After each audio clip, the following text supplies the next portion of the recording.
أعوذ بالله من الشيطان الرجيم.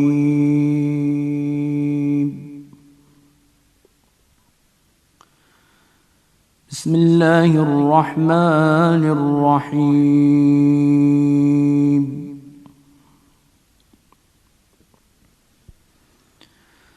الحمد لله الذي خلق السماوات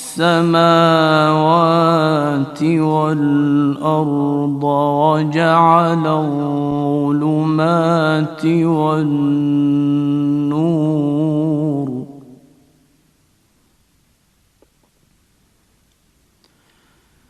ثم الذين كفروا بربهم يعدلون.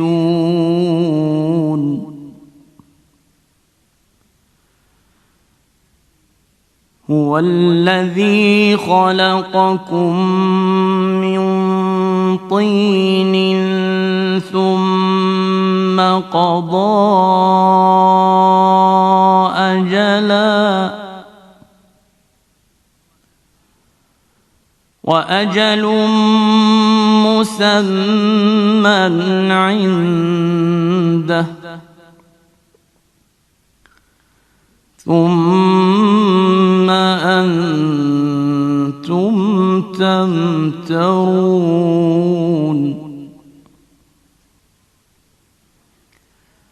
وهو الله في السماوات وفي الأرض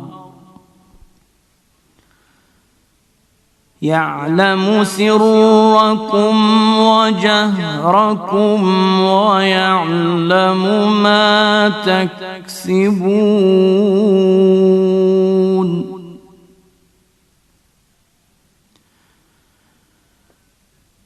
وما تأتيهم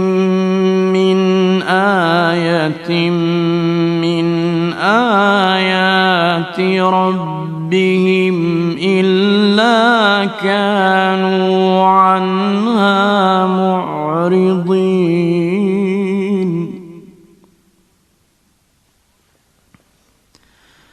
فقد كذبوا بالحق لما جاءهم فسوف يأتيهم أنباء ما كانوا به يستهزئون.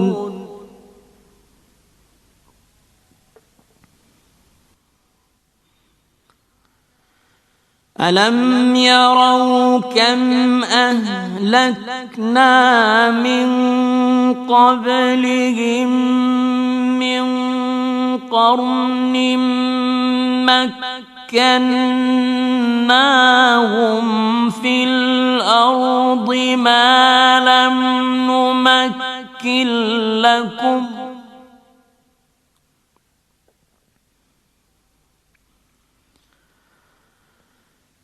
مكناهم في الأرض ما لم نمكن لكم وأرسلنا السماء عليهم مدرارا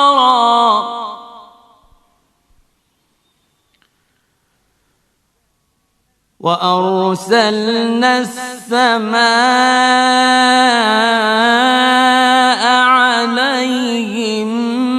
مدرارا وجعلنا الأنهار تجري من تحتهم فأهلكناهم بذنوبهم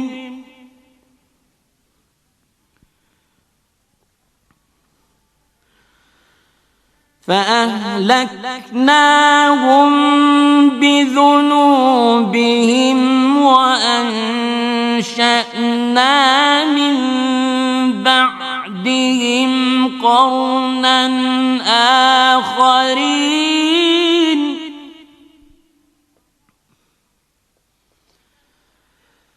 ولو نزلنا عليك كتابا في قرطاس فلمسوه بأيديهم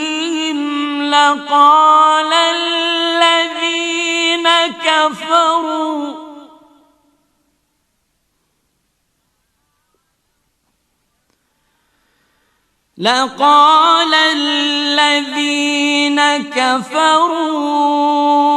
إن هذا إلا سحر مبين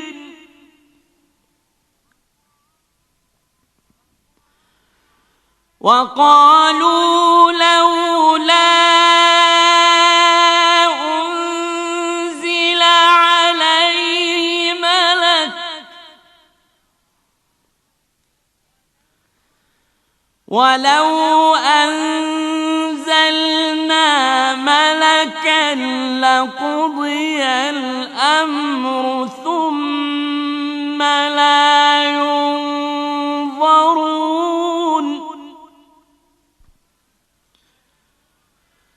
ولو جعلناه ملكا لجعلناه رجلا وللبسنا عليهم ما يلبسون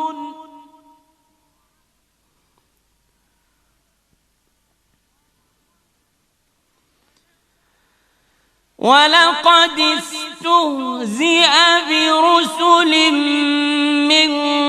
قبلك فحاق بالذين سخروا منهم ما كانوا به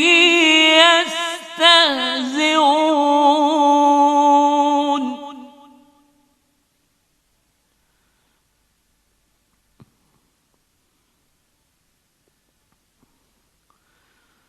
قل سيروا في الأرض ثم انظروا كيف كان عاقبة المكذبين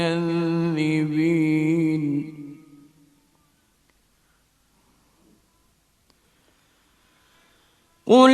لمن ما في السماوات والأرض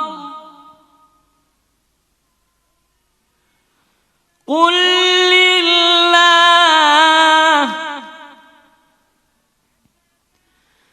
كتب على نفسه الرحمة ليجمعنكم إلى يوم القيامة لا ريب فيه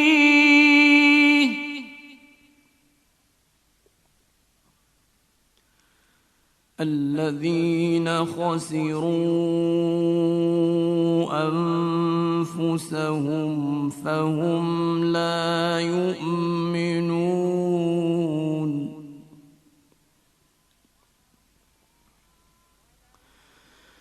وله ما سكن في الليل والنهار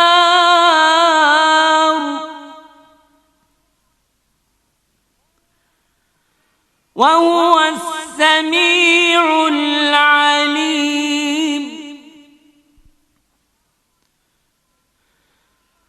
قل أغير الله أتخذ وليا فاطر السماوات والأرض وهو يطعم ولا يطعم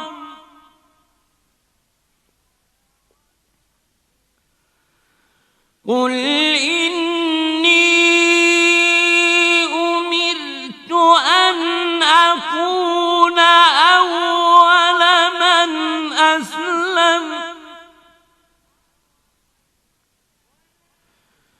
ولا تكونن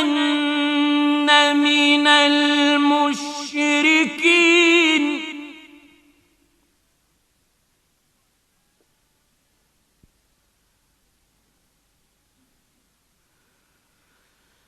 قل إني أخاف إن عصيت ربي عذاب يوم عظيم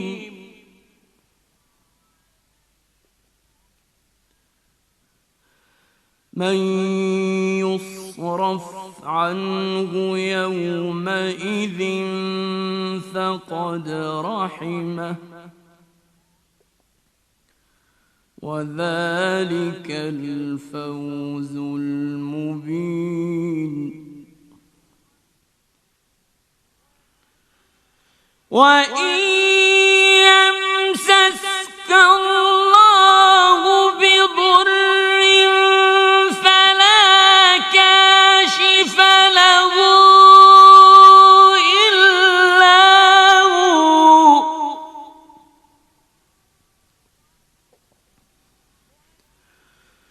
وإن يمسسك بخير فهو على كل شيء قدير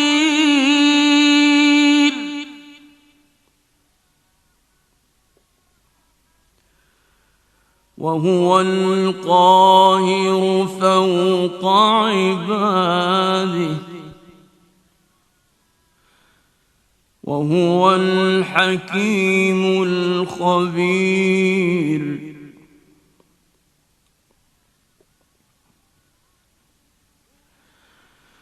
قل أي شيء أكبر شهادة قل الله شهيد بيني وبينكم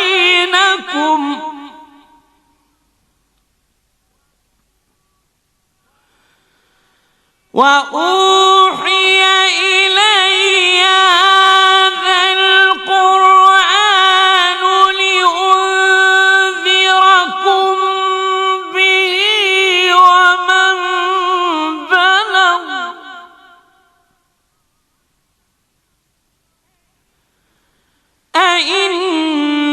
أئنكم لتشهدون أن مع الله آلهة أخرى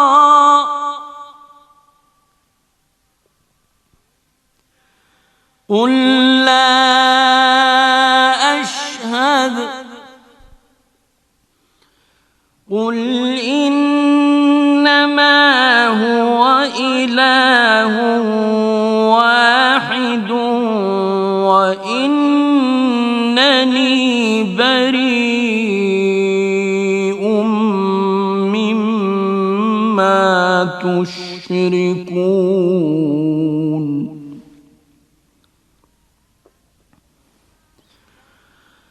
الذين آتيناهم الكتاب يعرفونه كما يعرفون أبناءهم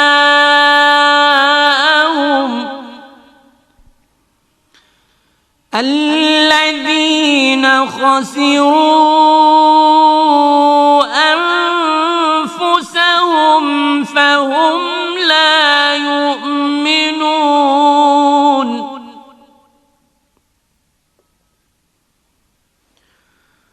ومن أظلم ممن افترى على الله كذبا أو كذب بآياته إنه لا يفلح الظالمون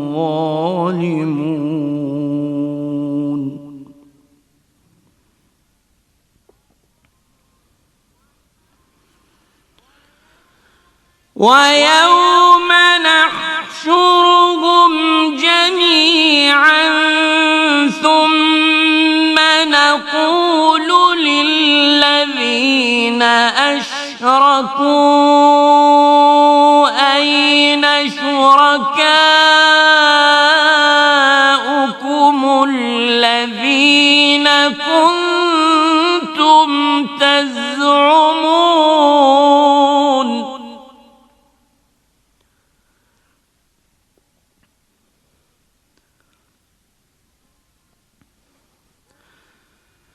ثم لم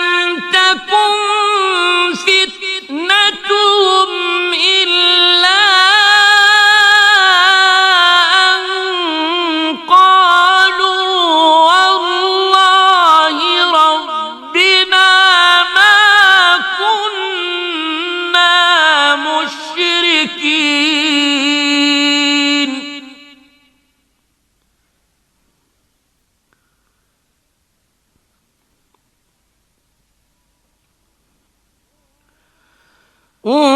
انظر كيف كذبوا على أنفسهم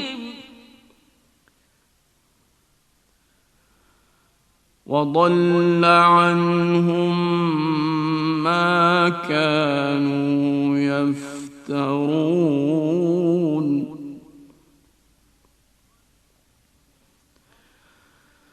ومنهم من يستمع إليك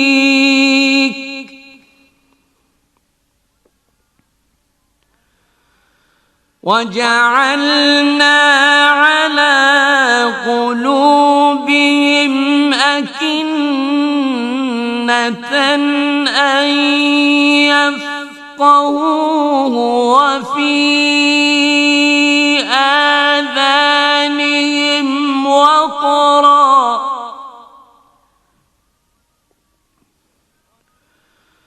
وإن يروا كل آية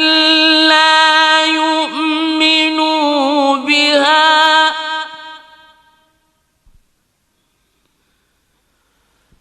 حتى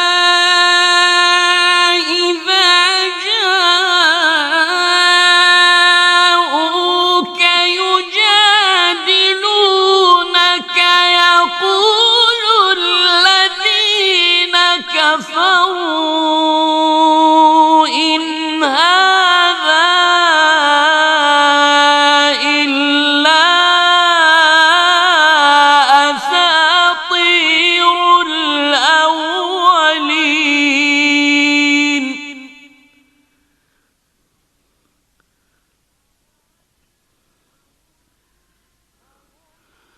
وهم ينهون عنه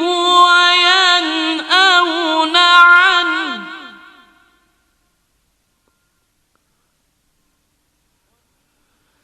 وإن يهلكون إلا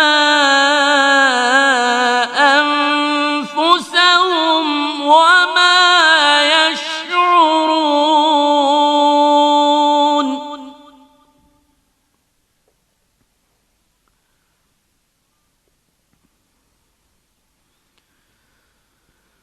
ولو ترى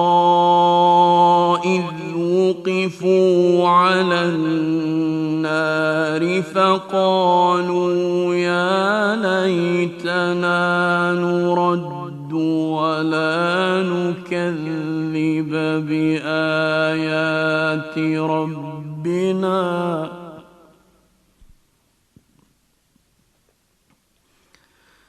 فقالوا يا ليتنا نرد ولا نكذب بآيات ربنا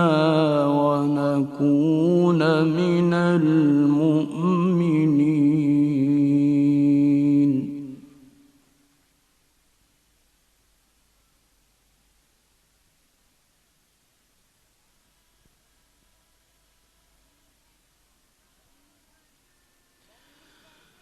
بل بدا لهم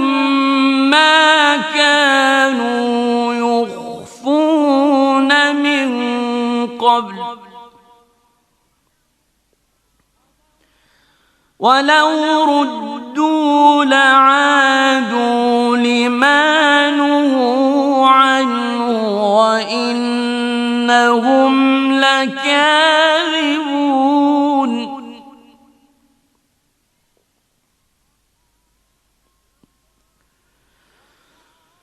وقالوا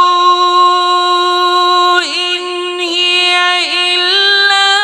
حياتنا الدنيا وما نحن بمبعوثين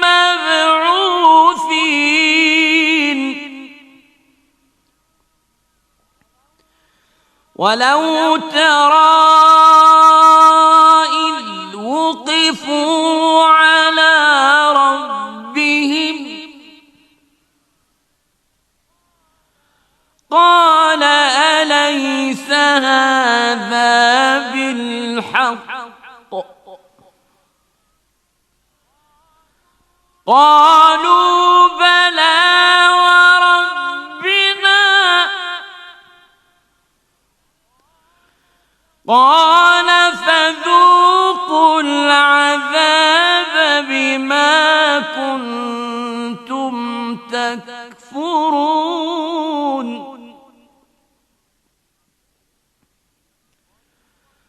قد خسر الذين كذبوا بلقاء الله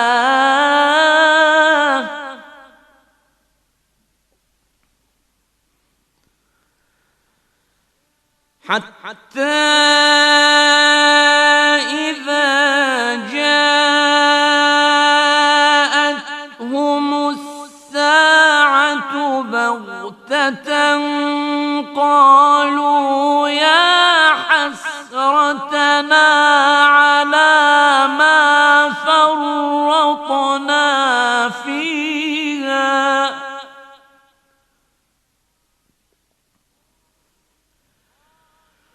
قالوا يا حسرتنا على ما فرطنا فيها وهم يحملون أوزارهم على ظهورهم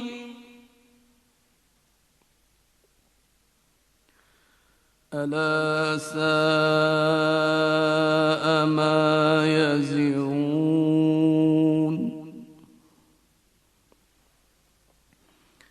وما الحياة الدنيا إلا لعب ولهو وللدار الآخرة خير للذين يتقون أفلا تعقلون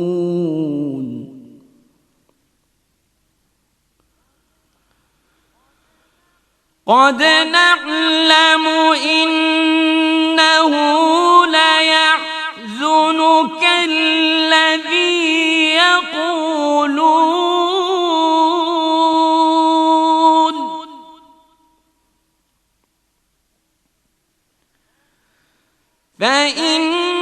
فإنهم لا يكذبونك ولكن الظالمين بآيات الله يجحدون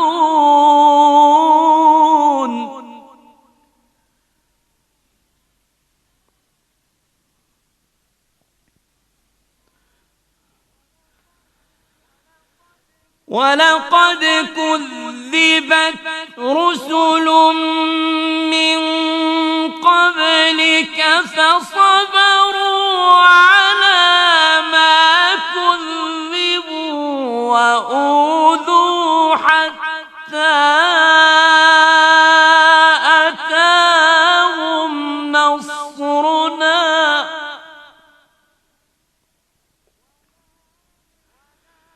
ولا مبدل لكلمات الله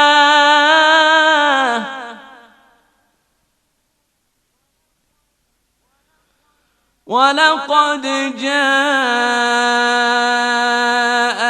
من نبأ المرسلين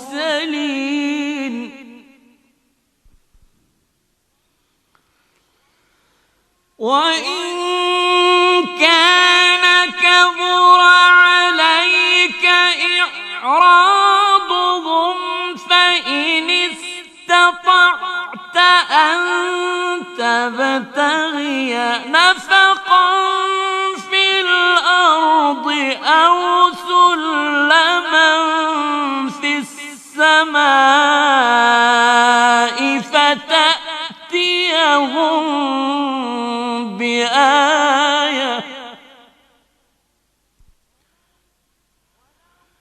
ولو شاء الله لجمعهم على الهدى فلا تكونن من الجاهلين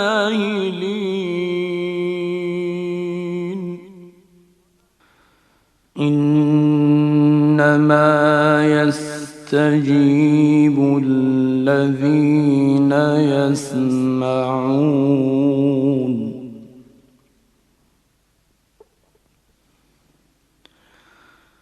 والموتى يبعثهم الله ثم إليه يرجعون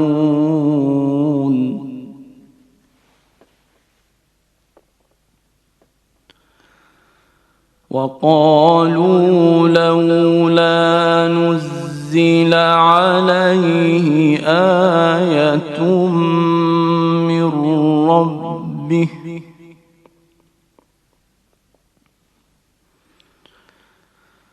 قل إن الله قادر على أن ينزل آية ولكن أكثرهم لا يعلمون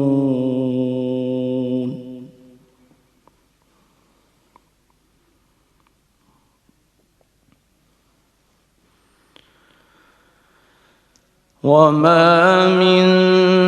دابة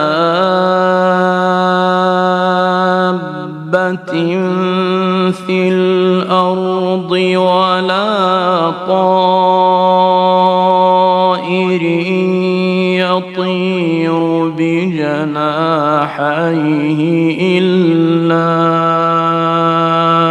أمم أمثالكم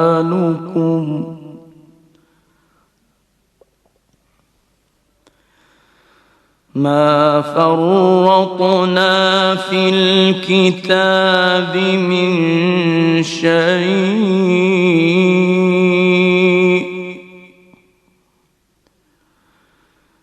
ثم إلى ربهم يحشرون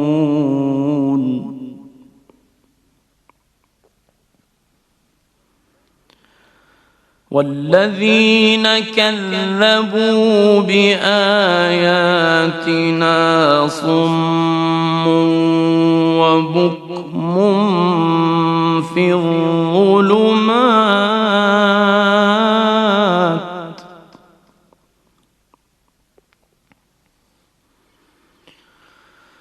من يشاء الله يضلله ومن يشاء يجعله على صراط مستقيم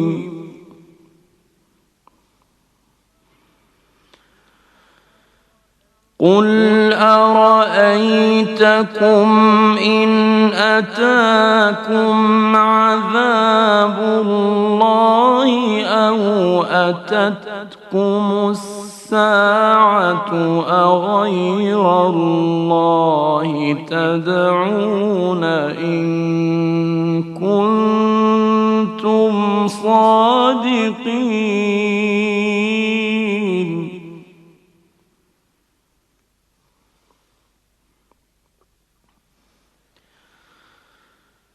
بل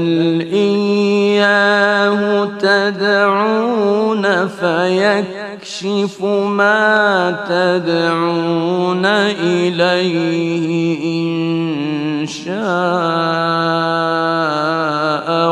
وتنسون ما تشركون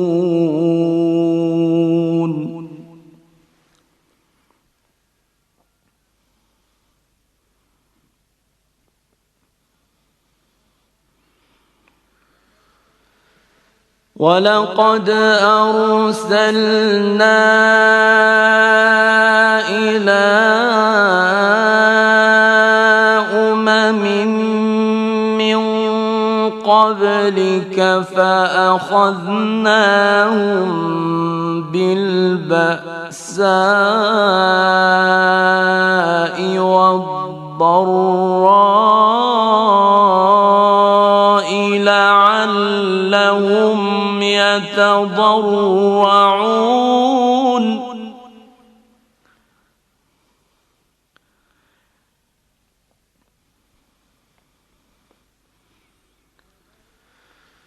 فلولا إذ جاءهم بأسنا تضرعوا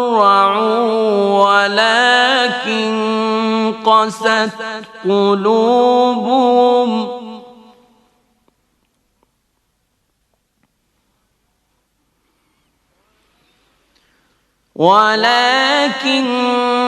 قست قلوبهم وزين لهم الشيطان ما كانوا يعملون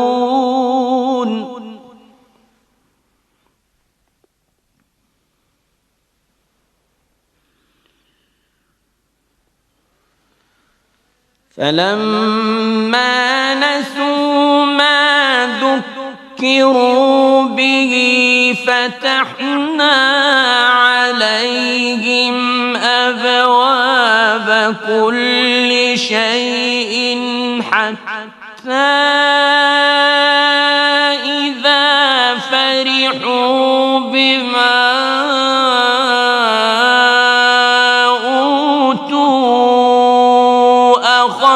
أخذناهم بغتة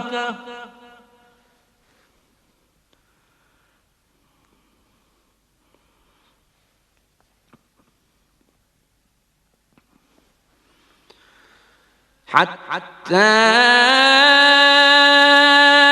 إذا فرحوا بما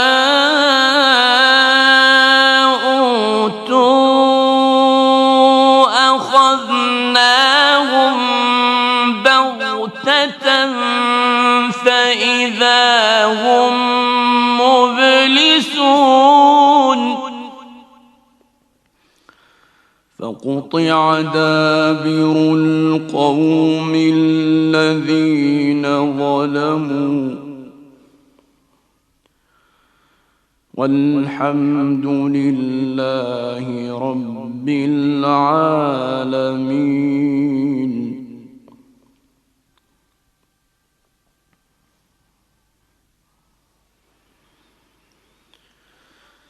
قل أرأيتم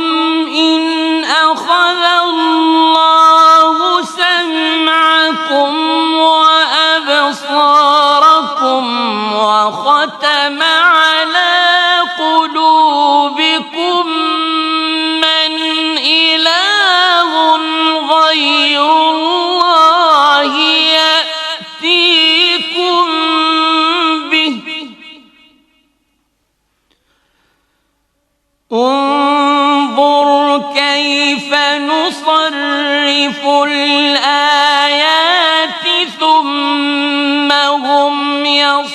يصفون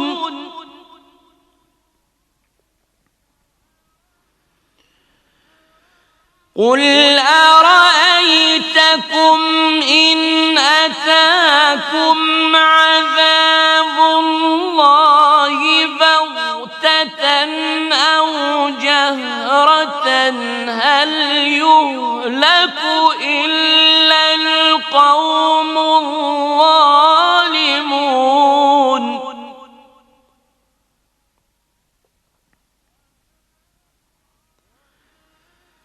وما نرسل المرسلين إلا مبشرين ومنذرين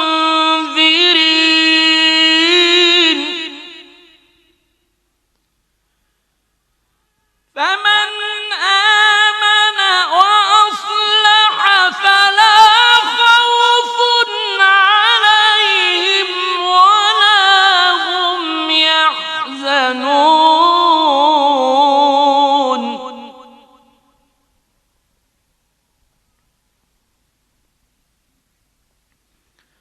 والذين كذبوا بآياتنا يمسهم العذاب بما كانوا يفسقون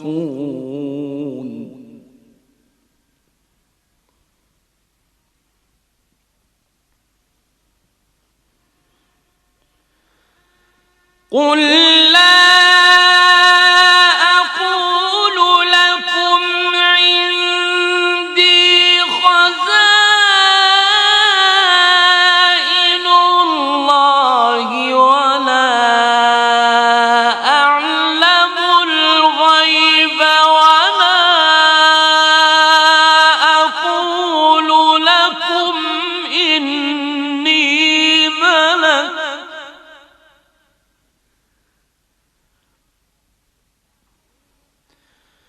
إن أتبع إلا ما يوحى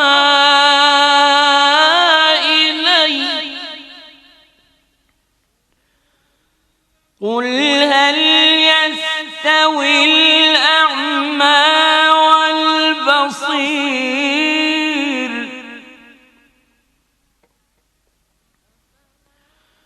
أفلا تتفكرون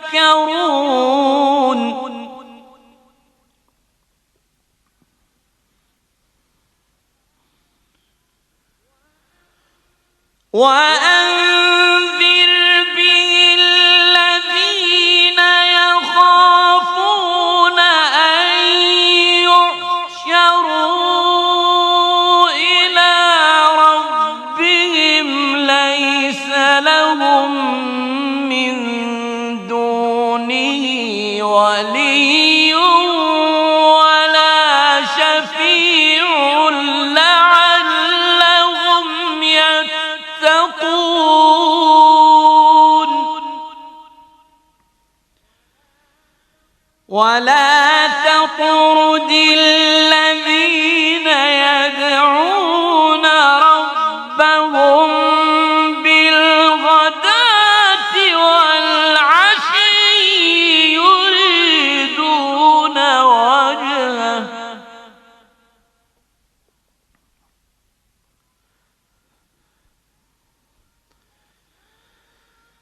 ما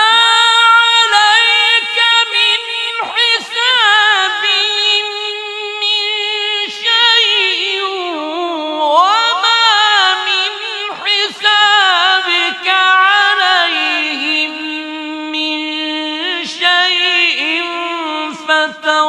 فتطردهم فتكون من الظالمين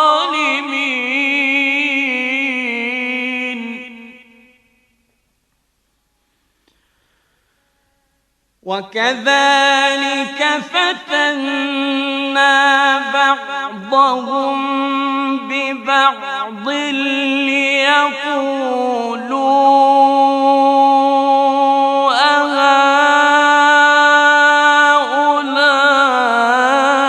أهؤلاء من الله عليهم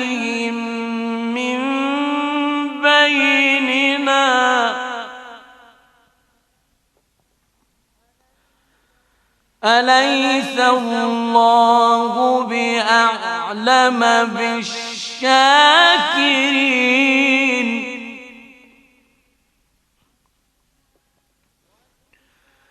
وإذا جاءك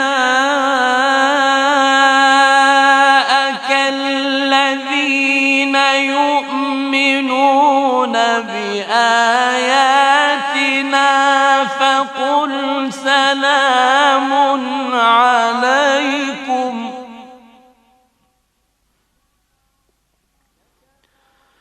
كتب ربكم على نفسه الرحمة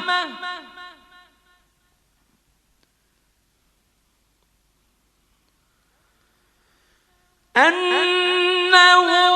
من عمل منكم سوءا بجهالة ثم تاب من بعده وأصلح فأنه غفور رحيم.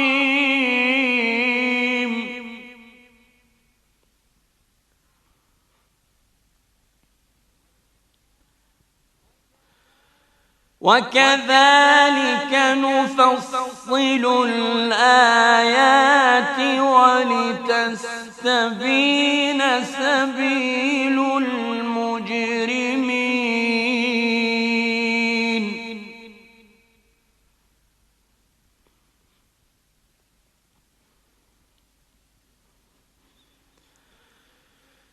قل إني نهيت أن أعبد الذين تدعون من دون الله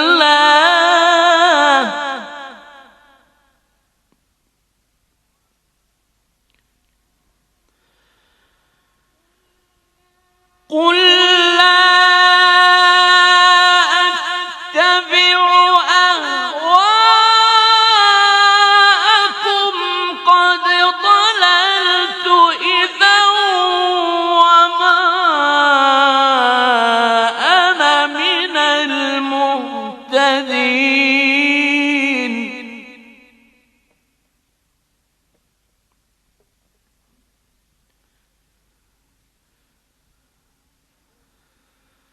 قل إني على بينة من ربي وكذبتم به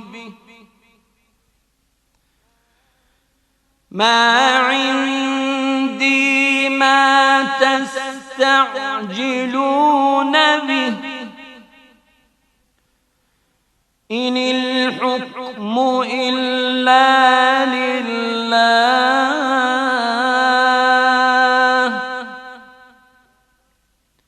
يقص الحق وهو خير الفاصلين.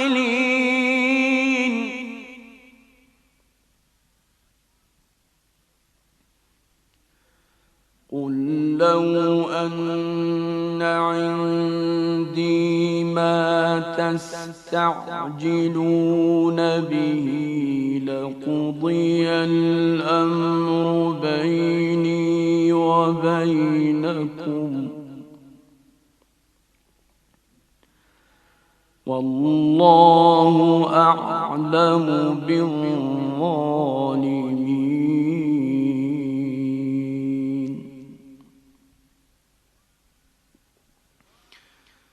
وعنده مفاتح الغيب لا يعلمها إلا هو ويعلم ما في البر والبحر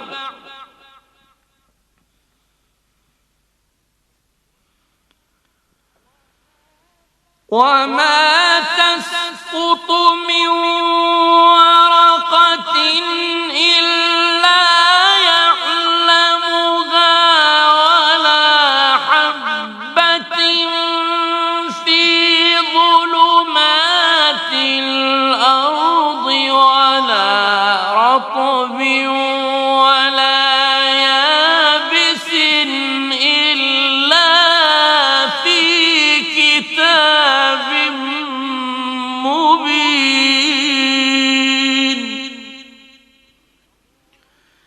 وهو الذي يتوفاكم بالليل ويعلم ما جرحتم بالنهار ثم يبعثكم فيه ليقضى أجل مسمى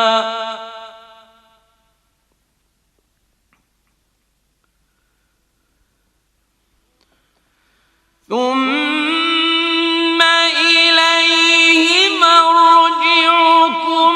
ثم ينبئكم بما كنتم تعملون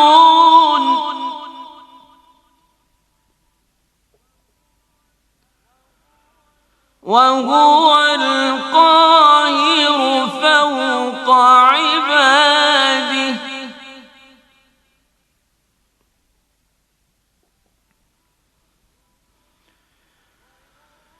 ويرسل عليكم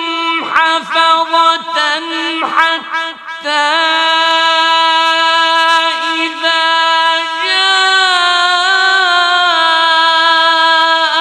أحدكم الموت توفته رسلنا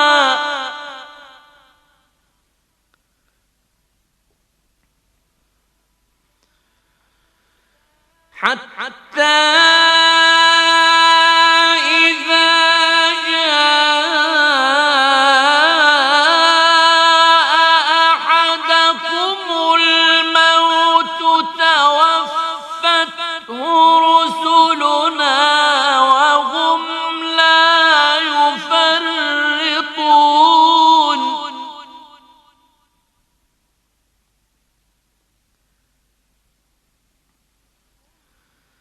ثم ردوا إلى الله مولاهم الحق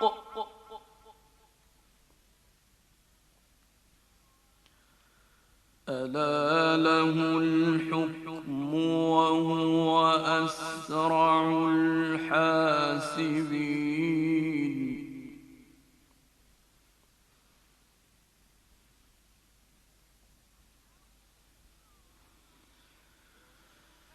قل من ينجيكم من ظلمات البر والبحر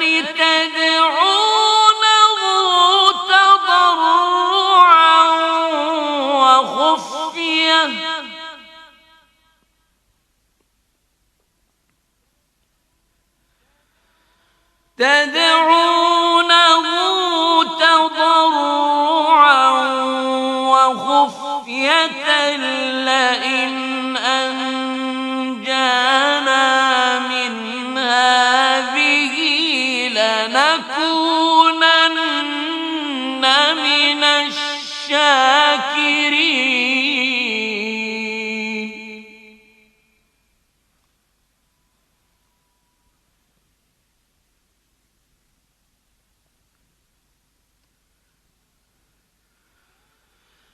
قل الله ينجيكم منها ومن كل كرب ثم أنتم تشركون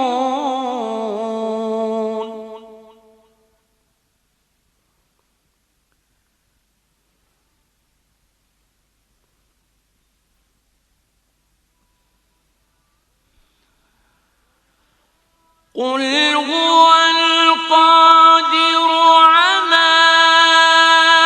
أن يبعث عليكم عذابا من فوقكم أو من تحت أرجلكم أو يلبسكم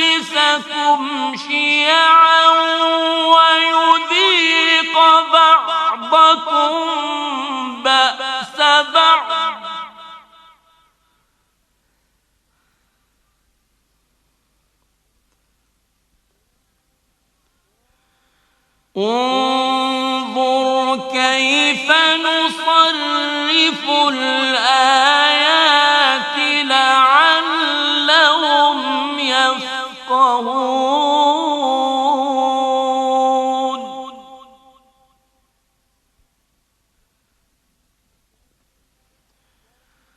وكذب به قومك وهو الحق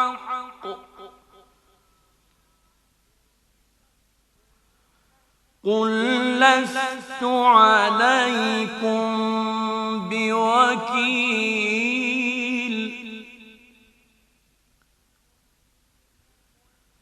لكل نبأ مستقر وسوف تعلمون وإذا رأيت الذين يخوضون في آياتنا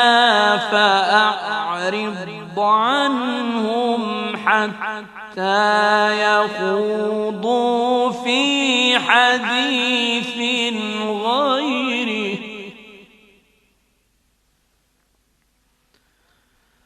وإما ينسينك الشيطان فلا تقعد بعد الذكرى مع القوم الظالمين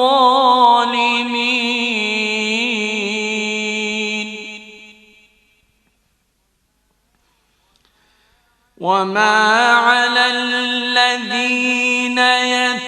يتقون من حسابهم من شيء ولكن ذكرى لعلهم يتقون وذر الذين اتخذوا دينهم لعبا ولهوا وغرتهم الحياة الدنيا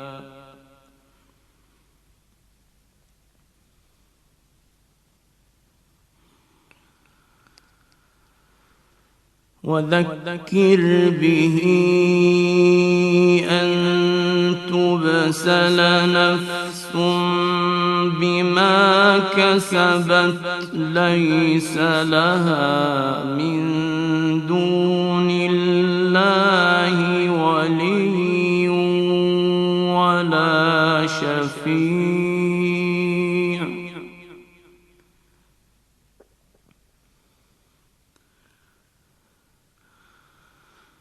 ليس لها من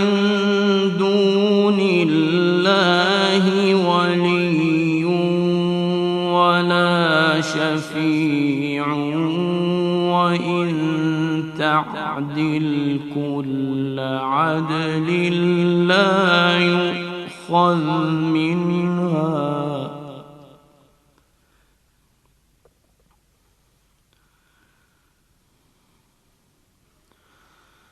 أولئك الذين أبسلوا بما كسبوا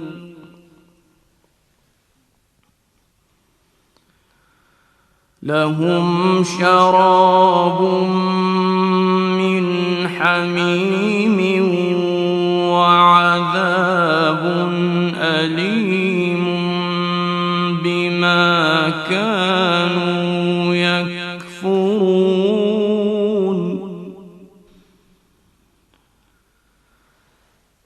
قل أندعو من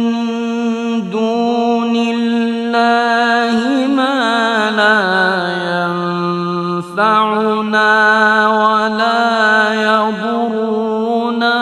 ونرد على أعقابنا بعد إذ هدانا الله كالذي استهوته الشياطين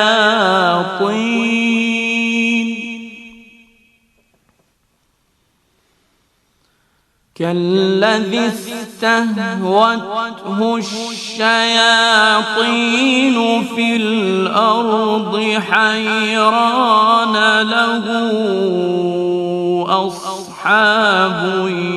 يدعونه إلى الهدى ائتنا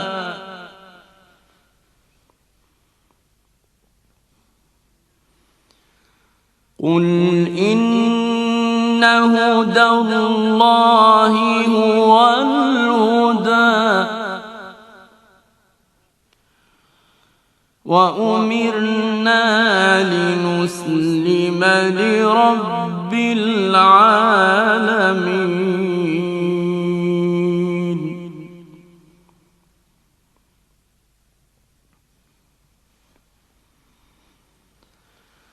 وأن أقيموا الصلاة واتقوه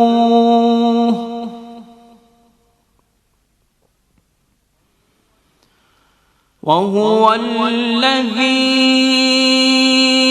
إليه تحشرون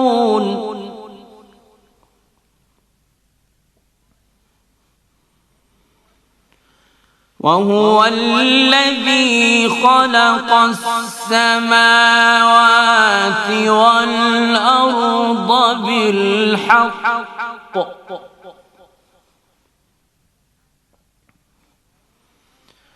ويوم يقول كن فيكون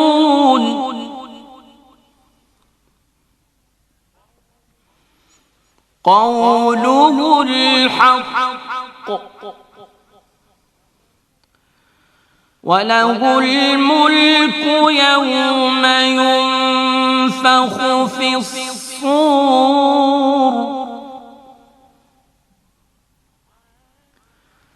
عالم الغيب والشهادة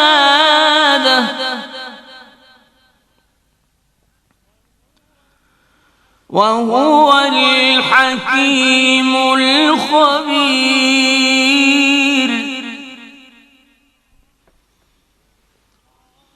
وإذ قال إبراهيم لأبيه آزر أتتخذ أصناما آلهة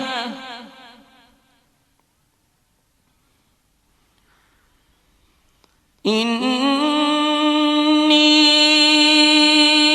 أراك وقومك في ضلال مبين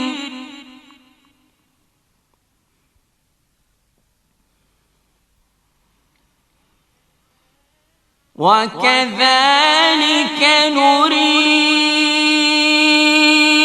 إبراهيم ملكوت السماوات والأرض وليكون من الموقنين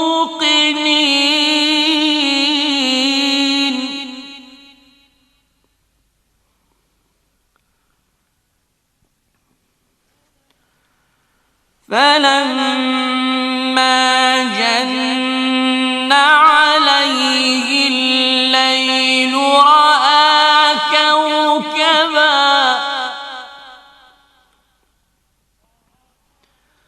قال هذا ربي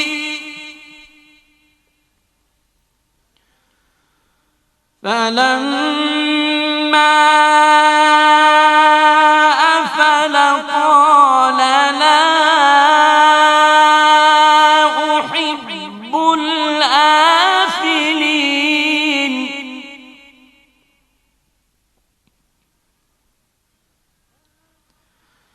فلما رأى القمر بازغا قال هذا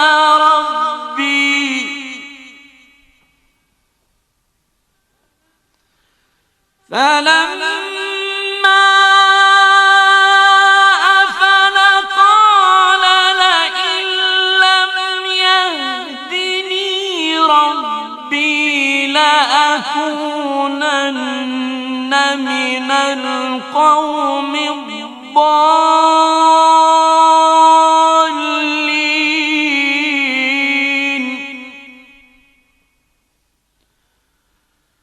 فلما رأى الشمس بازغة قال هذا ربي هذا أكبر.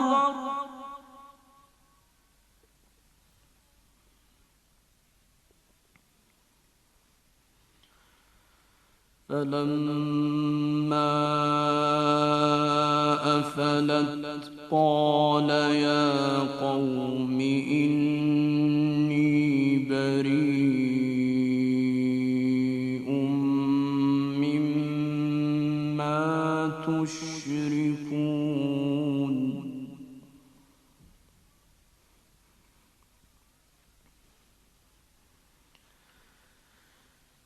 إني وجهت وجهي للذي فطر السماوات والأرض حنيفا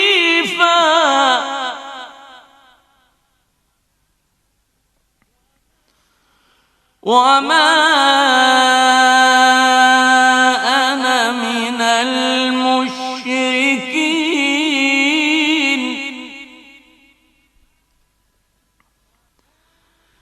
وحاجه قومه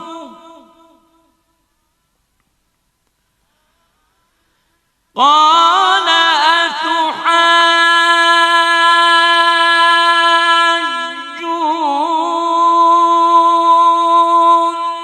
أتحاجوني في الله وقد هدان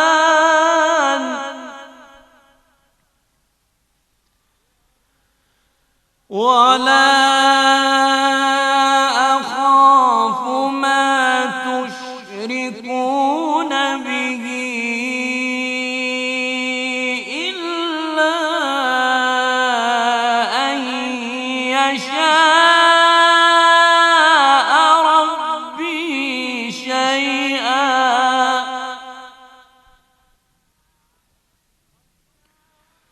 وسع ربي كل شيء علما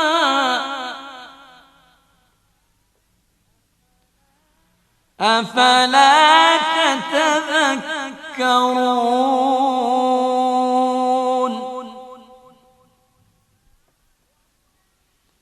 وكيف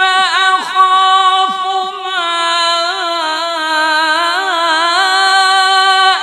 أشركتم ولا تخافون أنكم أشركتم بالله ما لم ينزل به عليكم سلطانا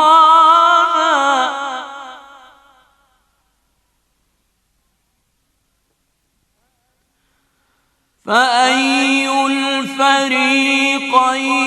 أحق بالأمن إن كنتم تعلمون.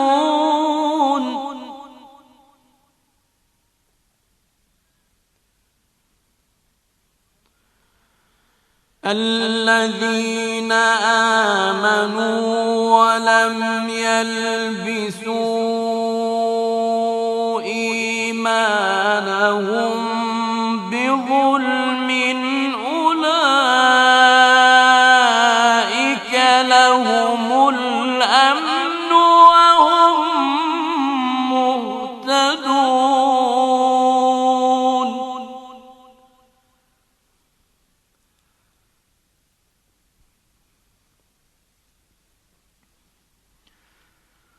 وتلك حجتنا آتيناها إبراهيم على قومه نرفع درجات من نشاء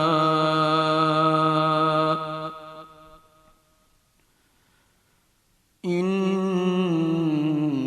ربك حكيم عليم.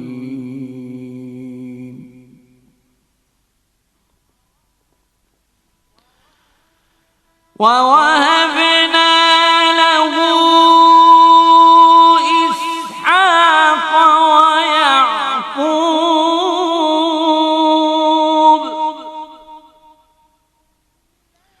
كلا هدينا ونوحا هدينا من قبل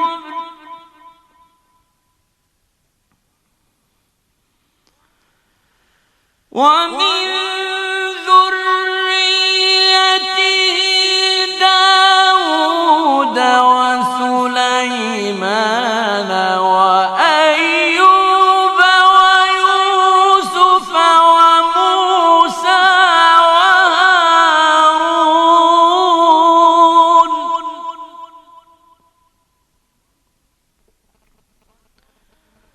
وكذلك نجزي المحسنين.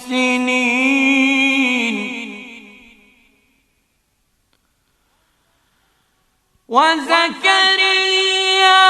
ويحيى وعيسى وإلياس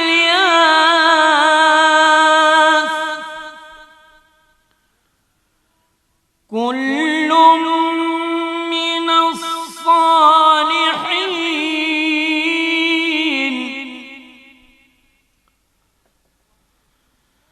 وإسماعيل واليسع ويونس ولوطا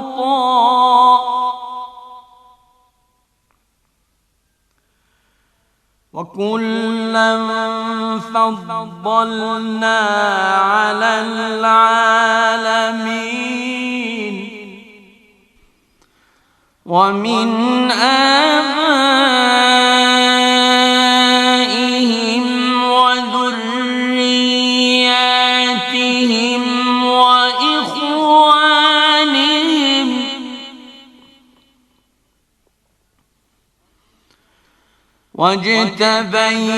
واجتبيناهم وهديناهم إلى صراط مستقيم.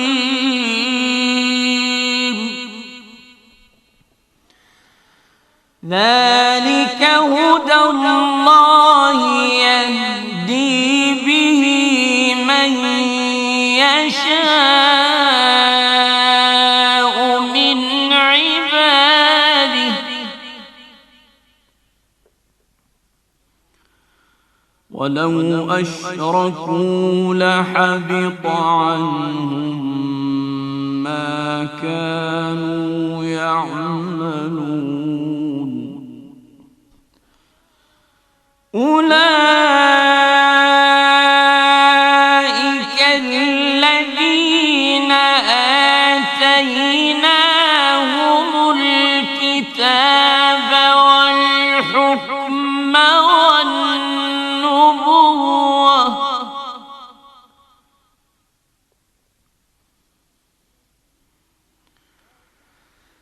فإن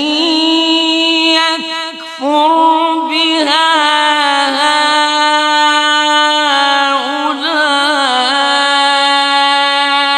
فقد وكلنا بها قوما ليسوا بها بكافرين.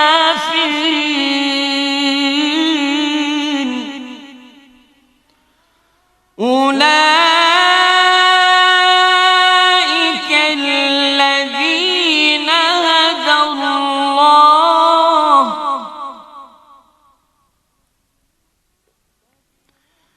فبهداه مقتده قل لا أسألكم عليه أجرا إن هو إلا ذكرى للعالمين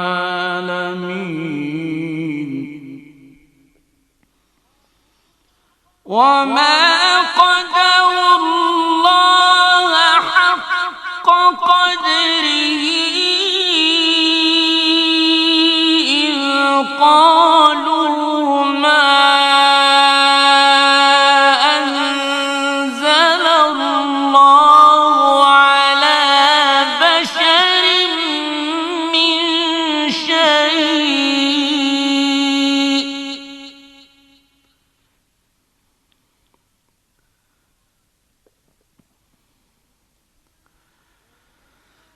قل من أنزل الكتاب الذي جاء به موسى نورا وهدى للناس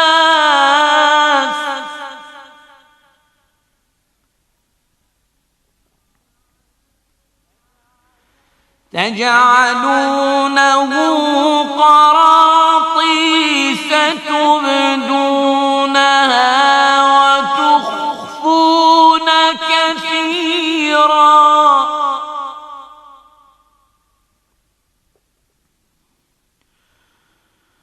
وعلمتم ما لم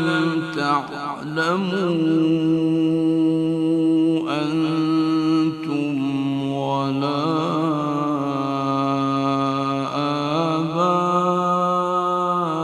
آباؤكم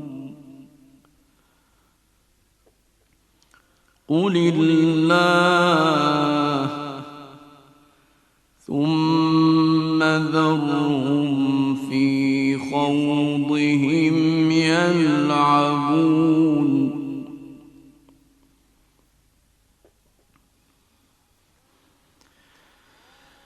وهذا كتاب أنزلناه مبارك مصدق الذي بين يديه ولتنذر أم القرى ومن حولها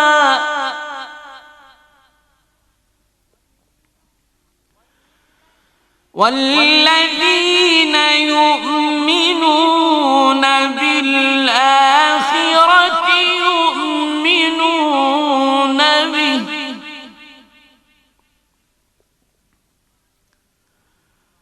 وهم على صلاتهم يحافظون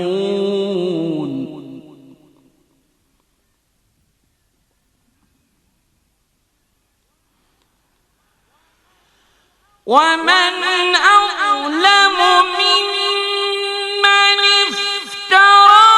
على الله كذبا أو قال أوحي إلي ولم يوحى إليه شيء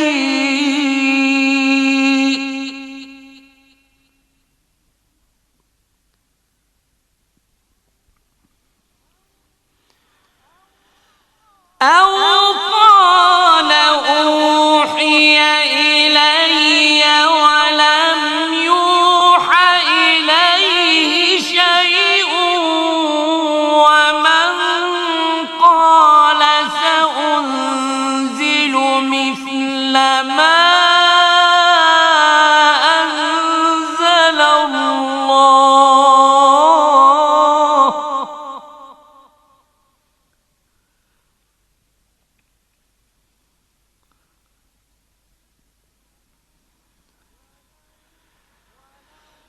ولو ترى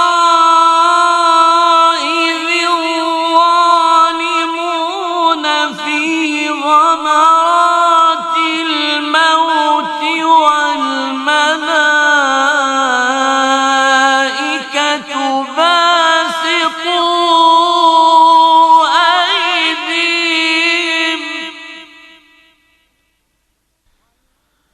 والملائكة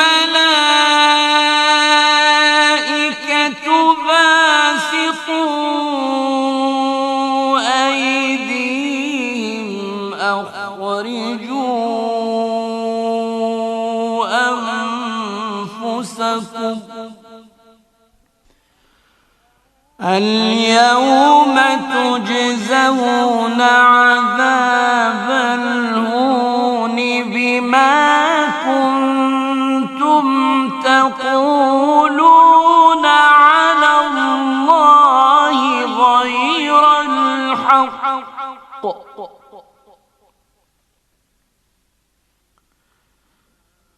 بما كنتم تقولون على الله غير الحق وكنتم عن آياته تستكبرون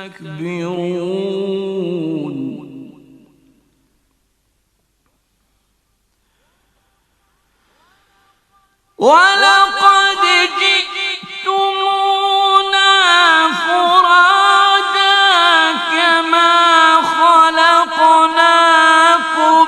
أول مرة وتركتم ما خولناكم وراء ظهوركم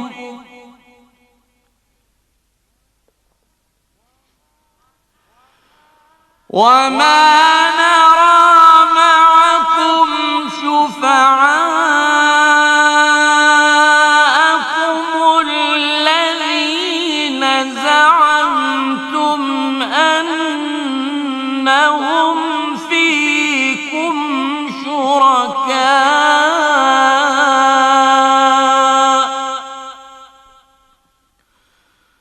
لقد تقطع بينكم وضل عنكم ما كنتم تزعمون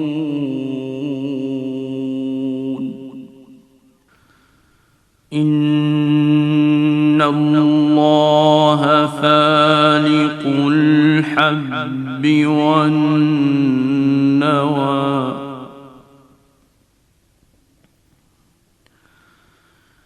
يخرج الحي من الميت ومخرج الميت من الحي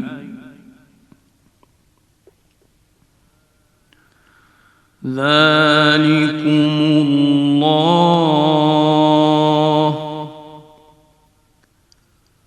فأنى تؤفكون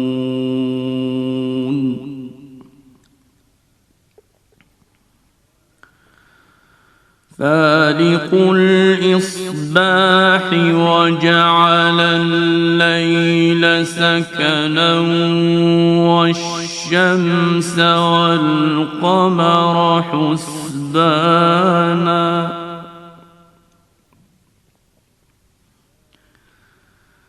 ذلك تقدير العزيز العليم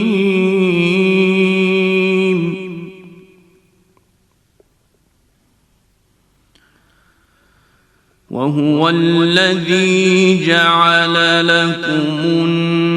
النجوم لتهتدوا بها في ظلمات البر والبحر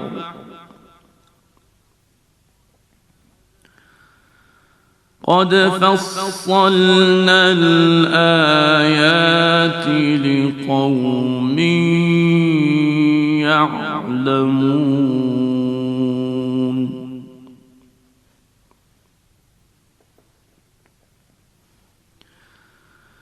وهو الذي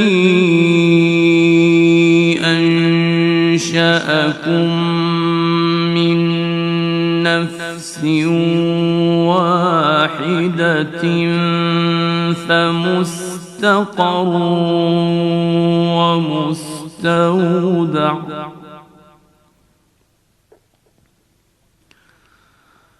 قد فصلنا الآيات لقوم يفقهون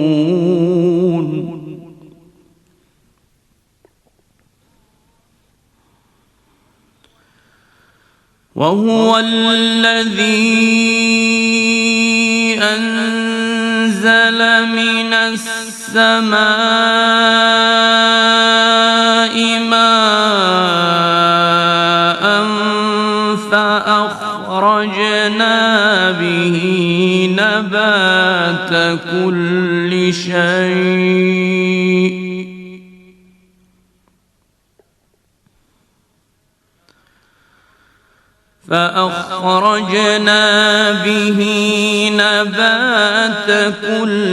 شيء فأخرجنا منه خضرا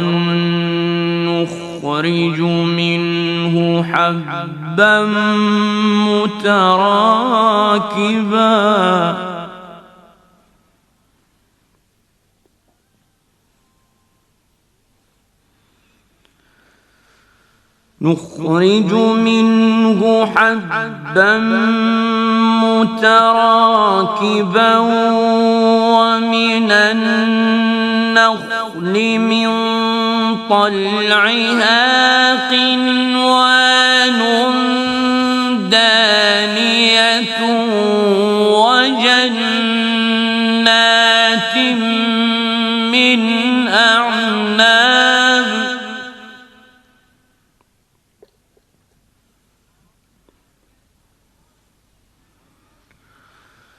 وجنات من أعناب والزيتون والرمان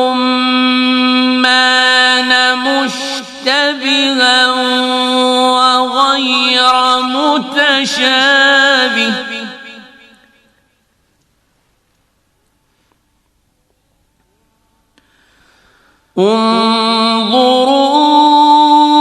انظروا إلى ثمره إذا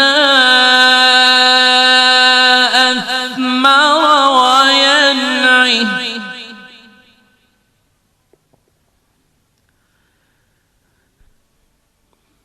إن في ذلكم لآيات لقوم يؤمنون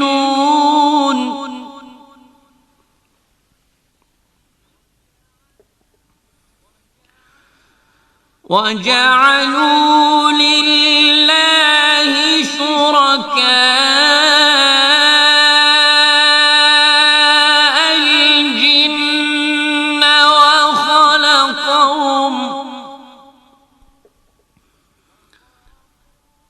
وخرقوا له بنين وبنات بغير علم سبحانه وتعالى عما يصفون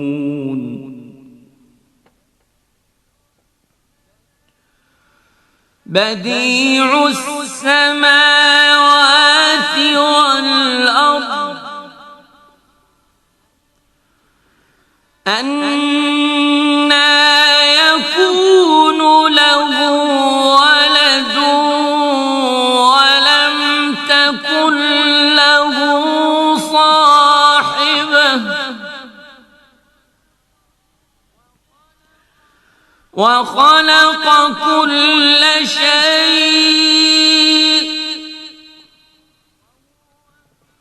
وهو بكل شيء عليم ذلكم الله ربكم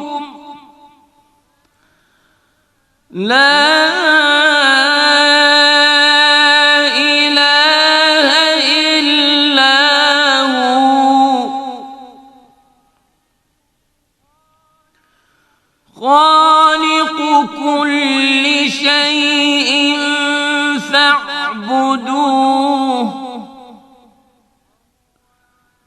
وهو على كل شيء وكيل لا تدركه الأبصار وهو يدرك الأبصار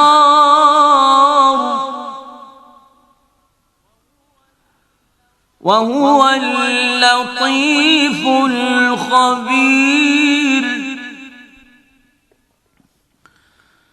قد جاءكم بصائر من ربكم فمن أبصر فلنفسه ومن عمي فعليها وما أنا عليكم بحفيظ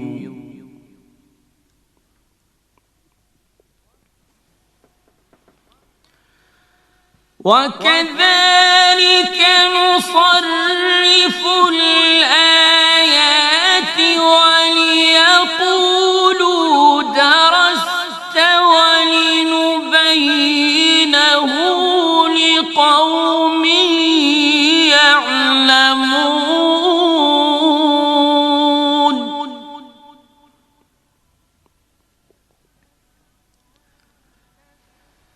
اتبع ما أوحي إليك من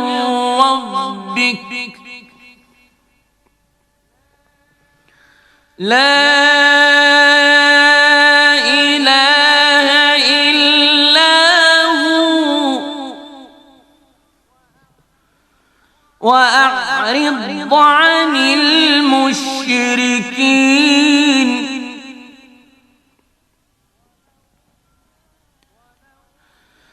ولو شاء الله ما أشركوا وما جعلناك عليهم حفيظا وما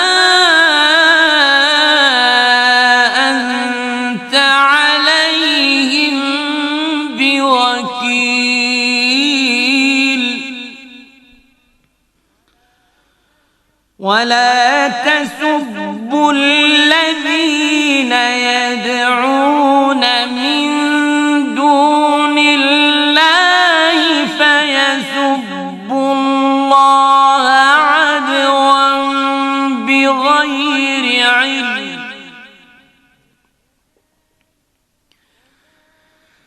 كذلك زينا لكل عملهم ثم إلى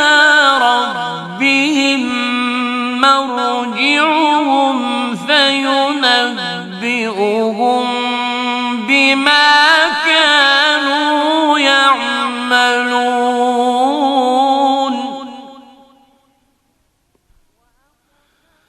وأقسموا بالله جهد أيمانهم لئن جاءتهم آية ليؤمنن بها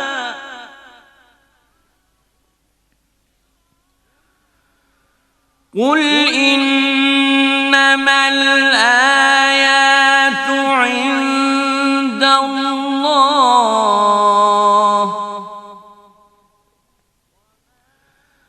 وما يشعركم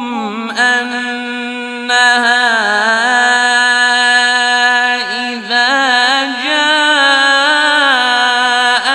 لا يؤمنون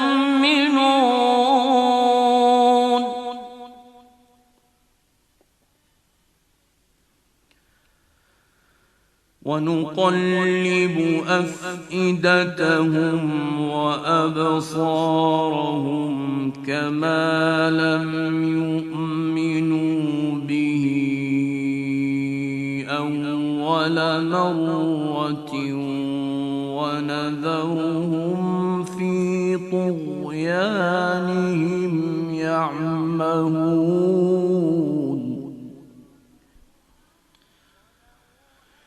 ولو أننا نزلنا إليهم الملائكة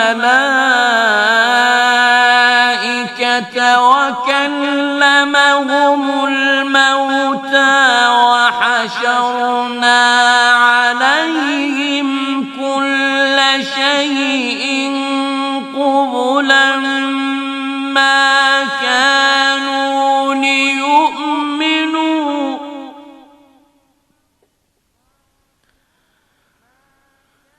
ما كانوا ليؤمنوا إلا أن يشاء الله ولكن أكثرهم يجهلون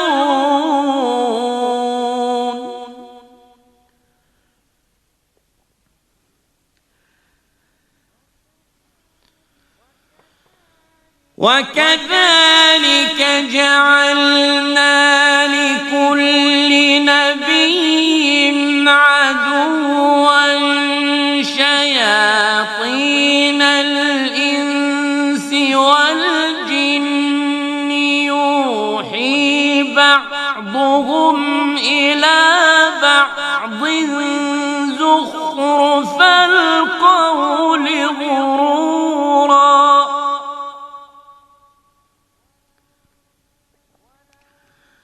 ولو شاء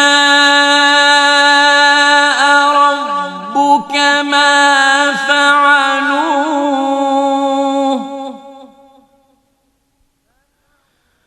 فذرهم وما يفترون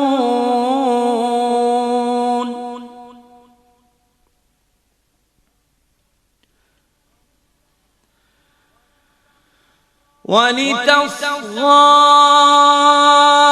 إليه أفئدة الذين لا يؤمنون بالآخرة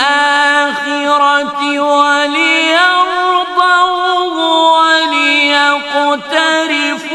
ما هم مقترفون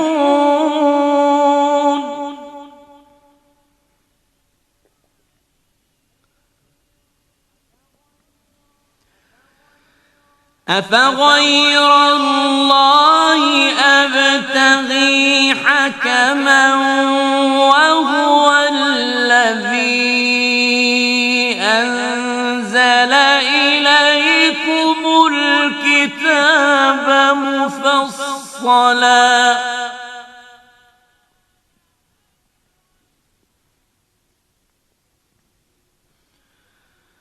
والذين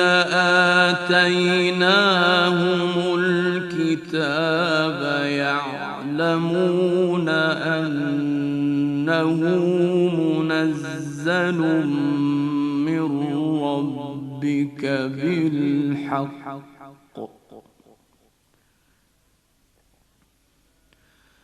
فلا تكونن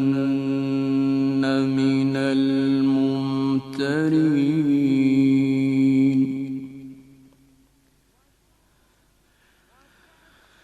وتمت كلمة ربك صدقا وعدلا لا مبدل لكلماته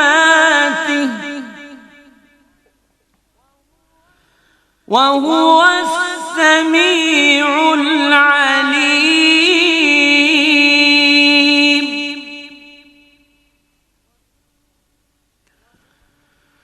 وإن تطع أكثر من في الأرض يضلوك عن سبيل الله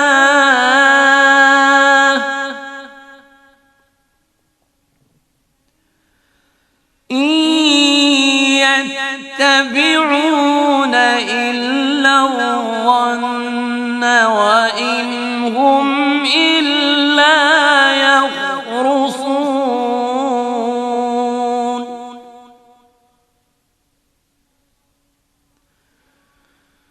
إن ربك هو أعلم من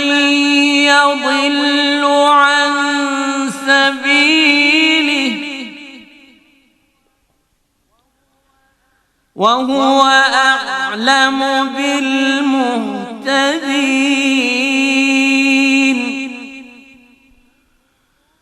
فكلوا مما ذكر اسم الله عليه إن كنتم بآياته مؤمنين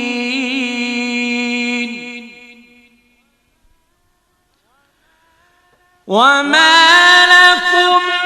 ألا تأكلوا مما ذكر اسم الله عليه وقد فصل لكم ما حرم عليكم إلا ما اضطررتم إليه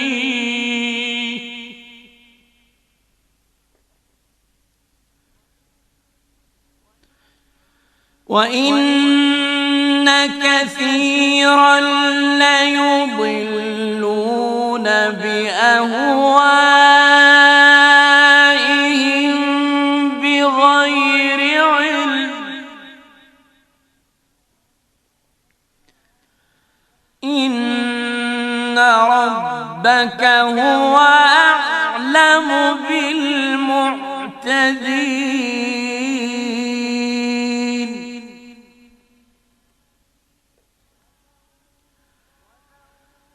وذروا ظاهر الإثم وباطنه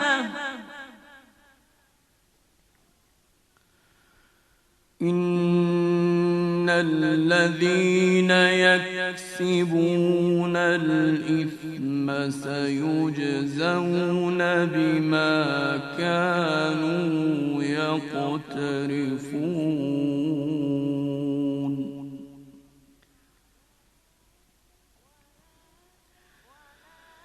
ولا تأكلوا مما لم يذكر اسم الله عليه وإنه لفسق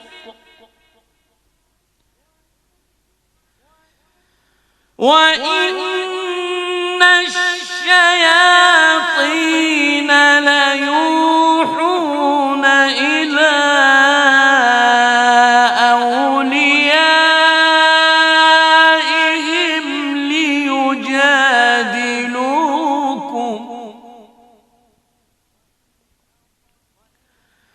وإن أطعتموهم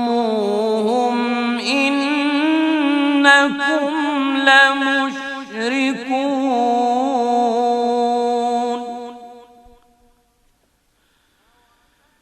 أومن كان ميتا فأحييناه وجعلنا له نورا يمشي به في الناس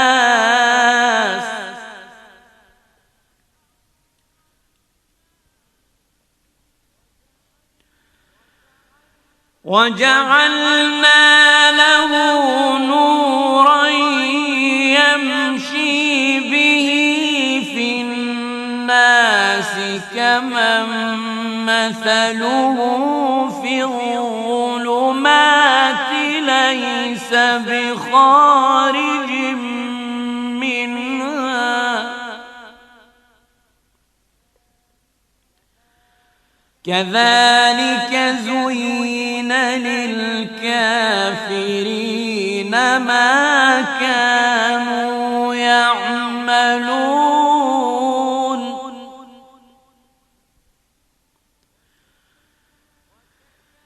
وكذلك جعلنا في كل قرية أكابر مجرميها ليمكروا فيها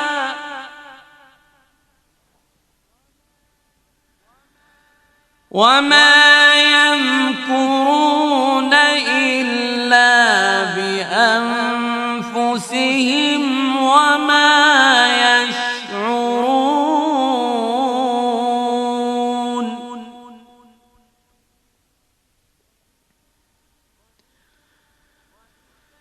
وإذا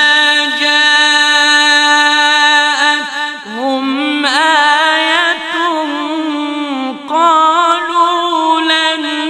نؤمن حتى نؤتى مثل ما أوتي رسل الله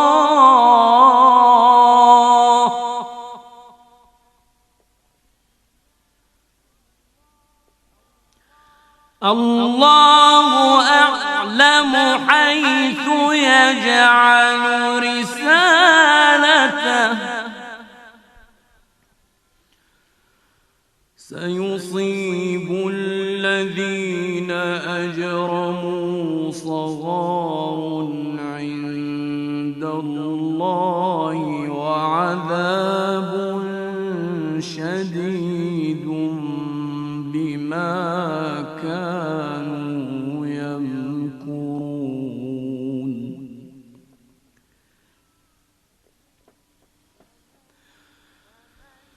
فمن يرد الله أن يهديه يشرح صدره للإسلام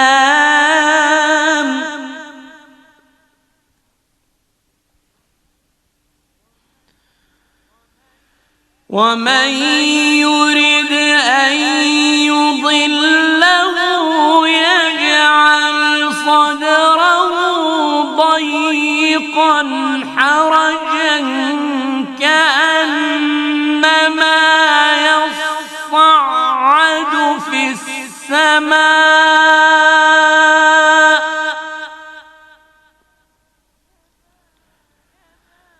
كذلك يجعل الله الرجس على الذين لا يؤمنون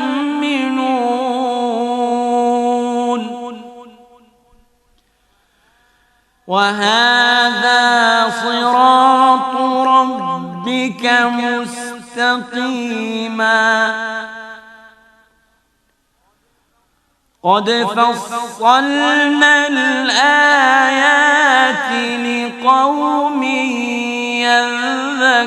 يذكرون لهم دار السلام عند ربهم وهو وليهم بما كانوا يعملون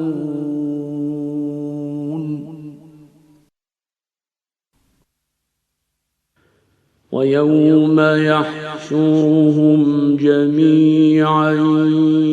يا معشر الجن قد استكثرتم من الإنس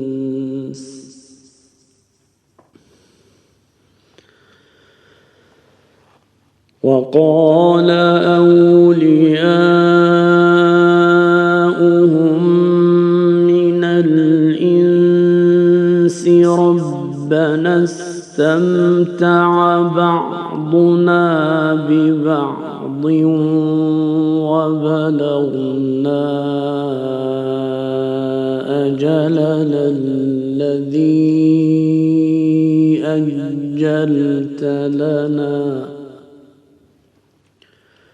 قال النار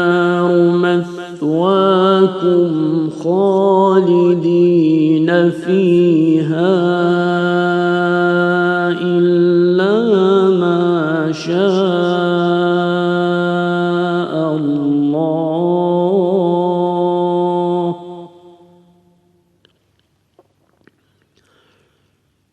إن ربك حكيم عليم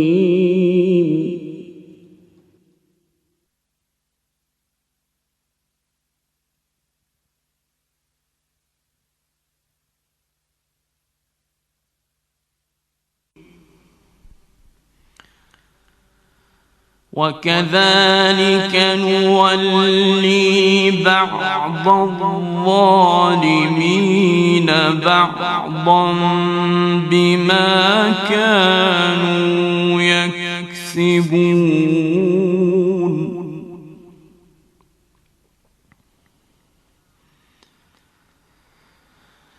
يا معشر الجن والإنس ألم يأتكم رسل منكم يقصون عليكم آياتي وينذرونكم لقاء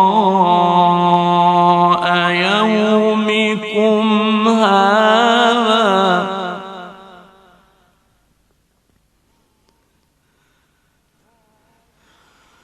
قالوا شهدنا على أنفسنا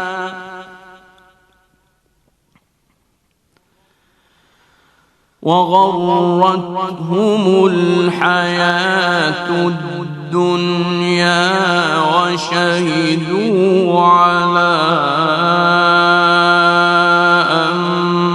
أنفسهم أنهم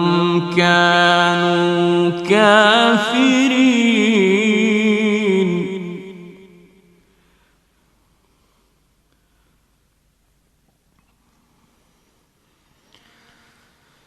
ذلك أن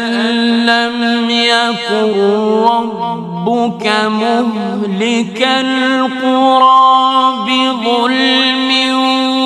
وأهلها غافلون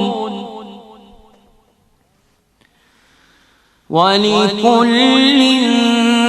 درجات مما عملوا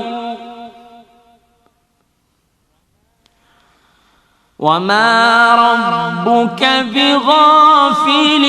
عما يعملون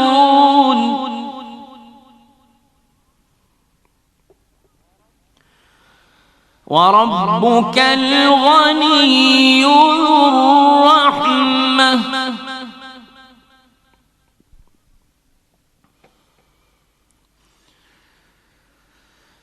إن يشأ يذهبكم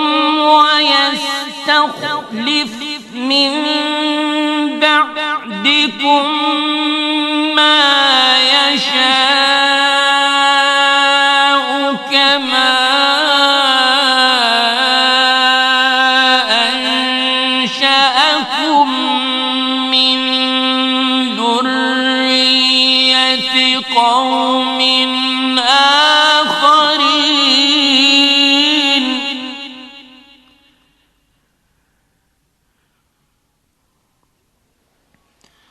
إنما توعدون لآت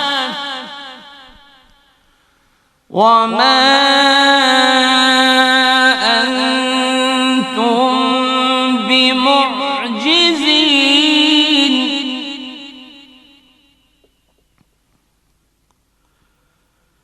قل يا قوم اعملوا على مكانتكم إني عامل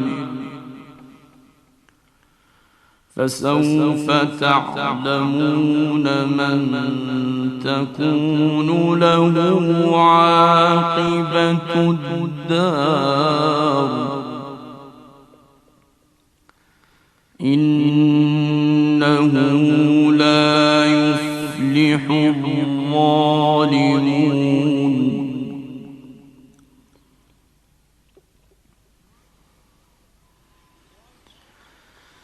وجعلوا لله مما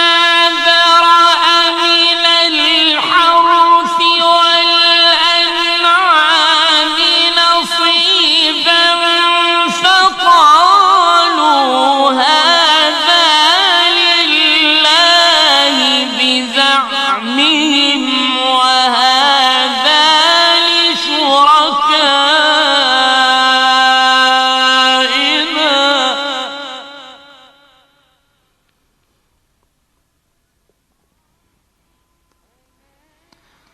فما كان لشركائهم فلا يصل إلى الله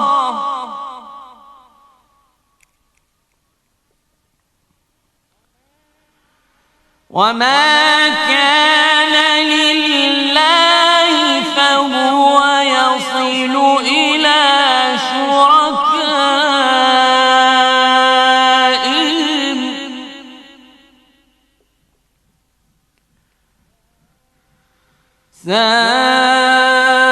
ساء ما يحكمون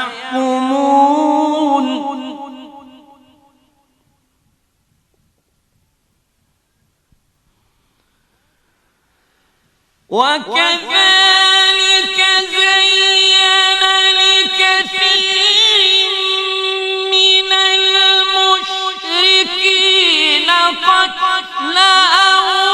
أولادهم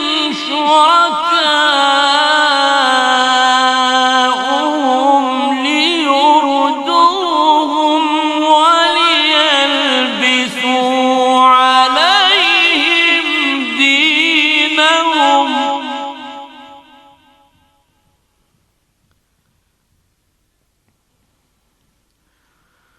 ولو شاء الله ما فعلوه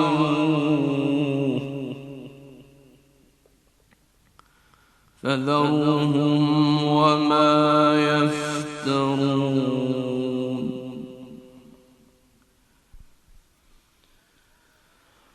وقالوا هذه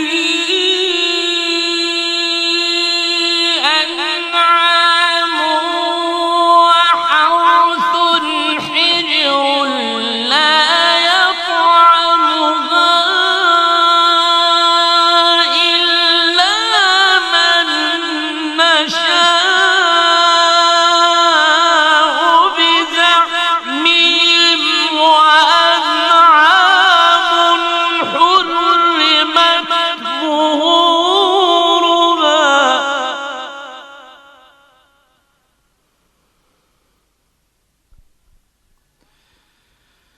وأنعام حرمت ظهورها وأنعام لا يذكرون اسم الله عليها افتراء عليه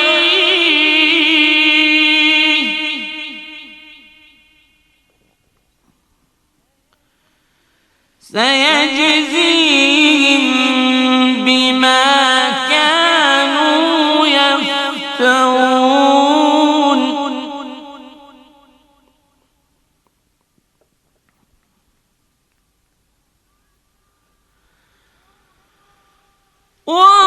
وقالوا ما في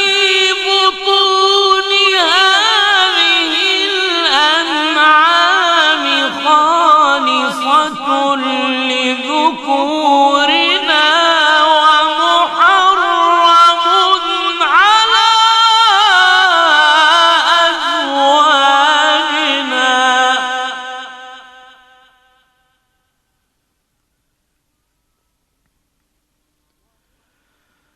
وإن يكن ميتة فهم فيه شركاء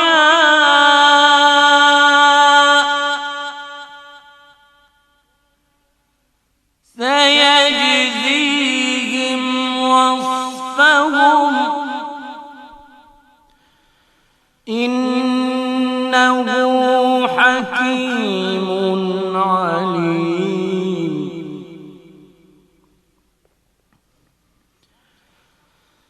قد خسر الذين قتلوا أولادهم سفها بغير علم وحرموا ما رزقهم الله افتراء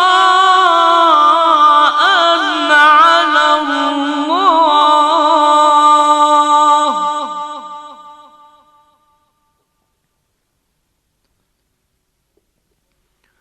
قد ضلوا وما كانوا مهتدين.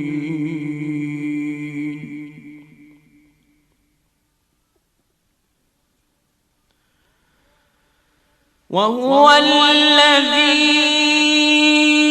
أنشأ جنات معروشات وغير معروشات والنخل والزرع مختلفا أكله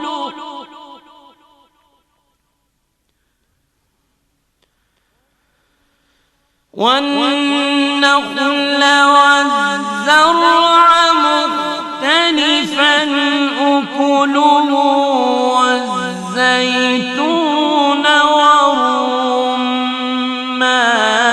متشابها وغير متشابه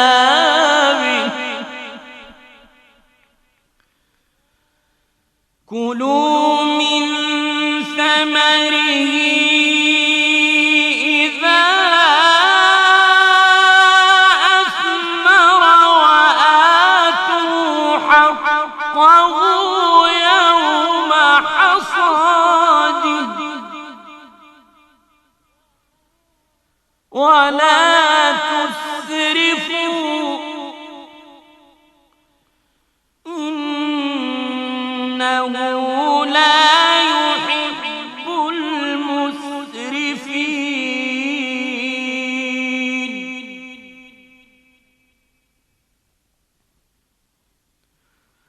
ومن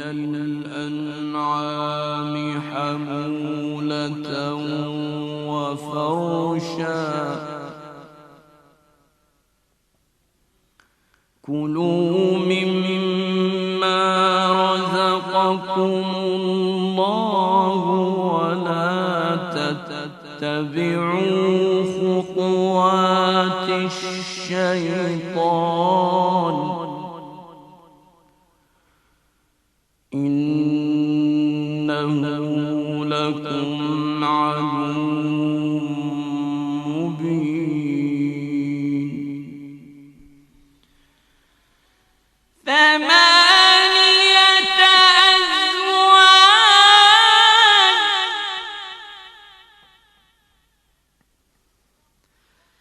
من الضأن اثنين ومن المعز اثنين قل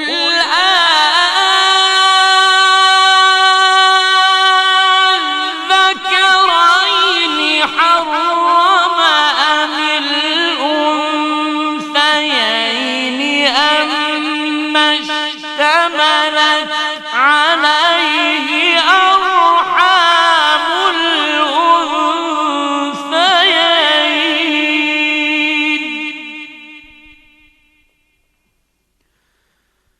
نبئوني بعلم إن كنتم صادقين.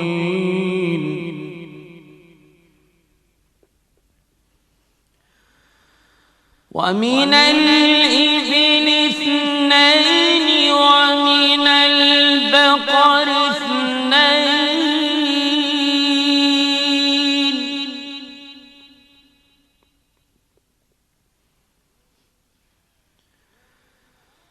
قل أذكرين حرم أم الأنثيين أما اشتملت عليه أرحام الأنثيين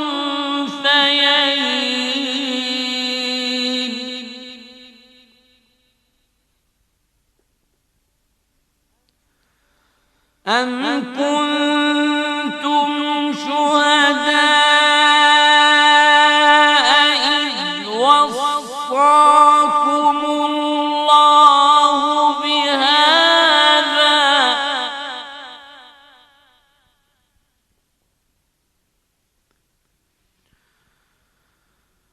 فمن أظلم ممن افترى على الله كذبا ليضل الناس بغير علم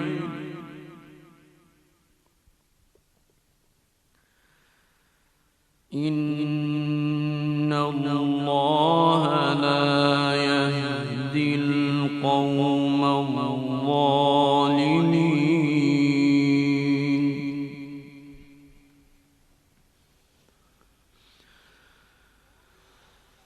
قل لا أجد فيما أوحي إلي محرما على طاعم يطعمه إلا أن يكون ميتة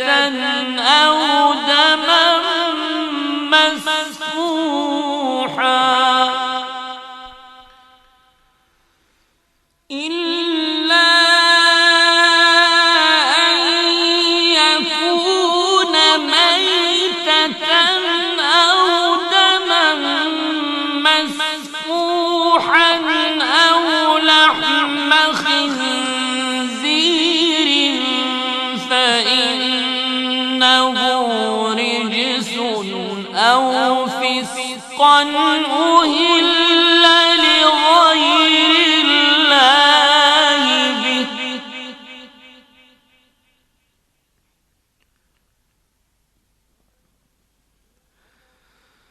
فمن اضطر غير باغ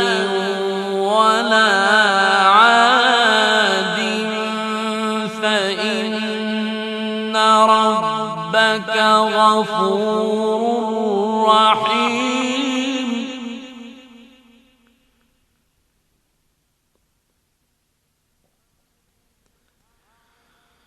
وعلى الذين هادوا حرمنا كل ذي ظفر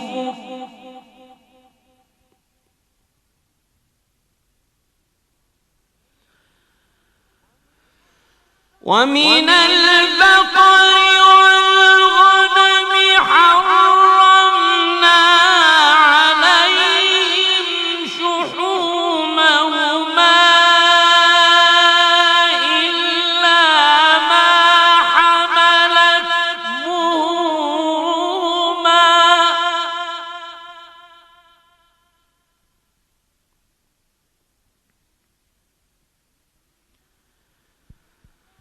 إلا ما حملت ظهورهما أو الحوايا أو ما اختلط بعظم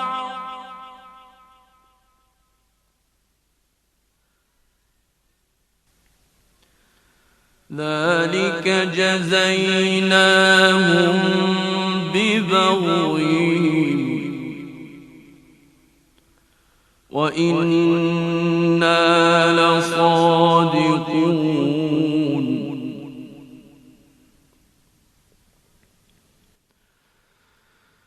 فإن كذبوك فقل ربكم ذو رحمة واسعة ولا يرد بأسه عن القوم المجرمين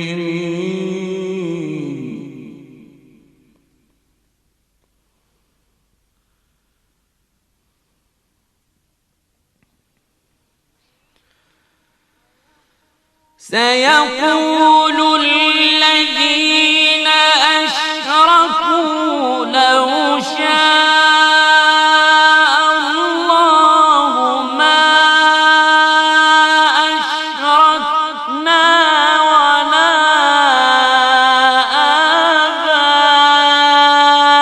آباؤنا ولا حرمنا من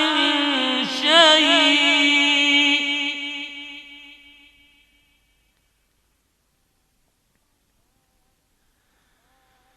كذلك كذب الذين من قبلهم حتى ذاقوا بأسنا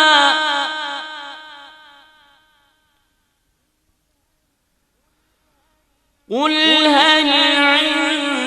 عندكم من علم فتخرجوه لنا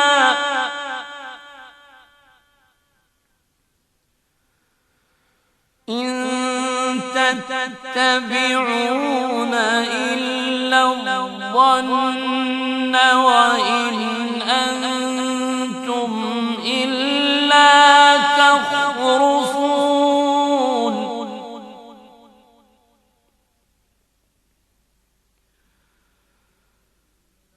قل فلله الحجة البالغة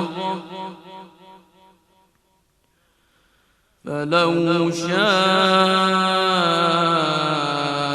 لهداكم أجمعين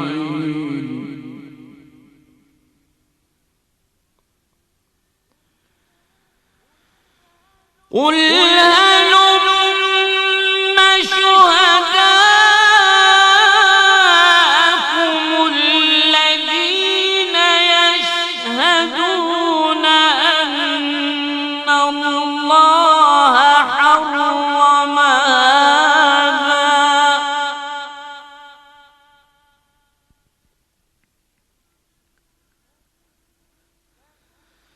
فإن شهدوا فلا تشهد معهم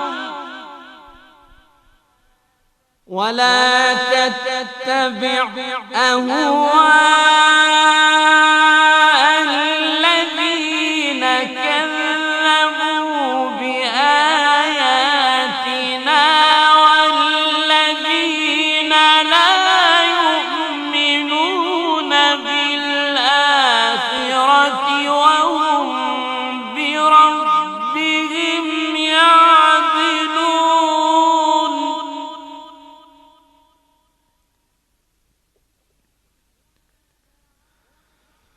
قل تعالوا أتل ما حرم ربكم عليكم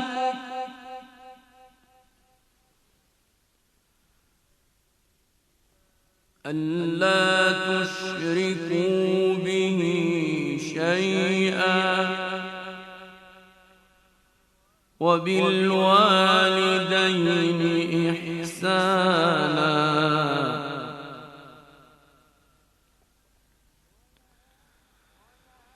ولا تقتلوا أولادكم من إملاق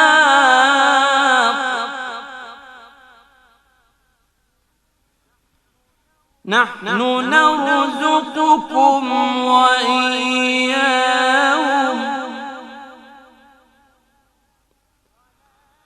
ولا تقربوا الفواحش ما ظهر منها وما بطن ولا تقتلوا النفس التي حرم الله إلا بالحق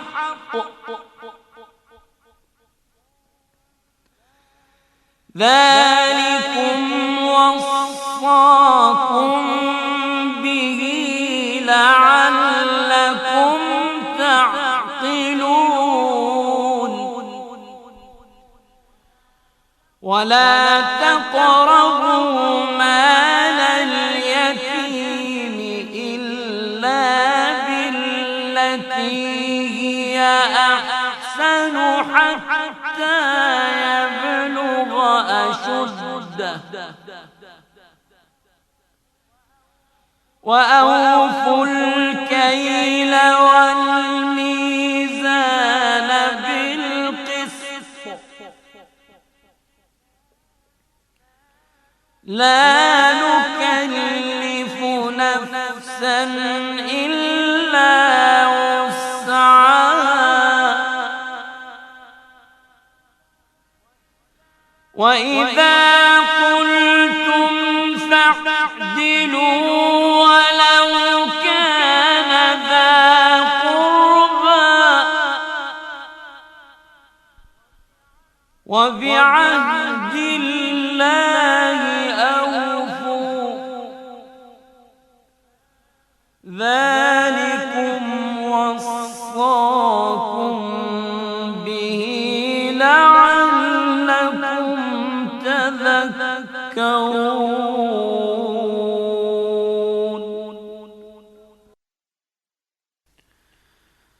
وأن هذا صراطي مستقيما فاتبعوه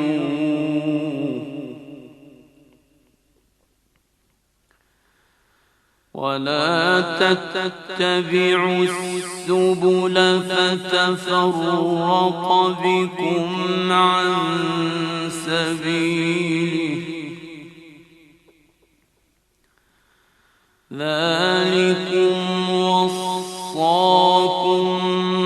به لعلكم تتقون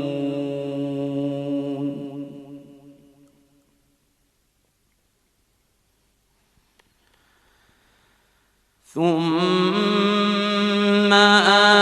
آتينا موسى الكتاب تماما على الذي أحسن وتفصيلا لكل شيء وهدى ورحمة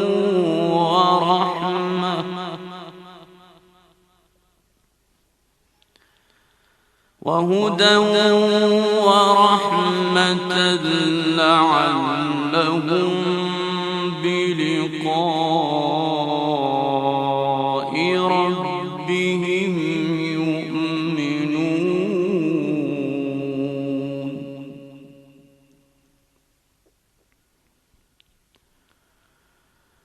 وهذا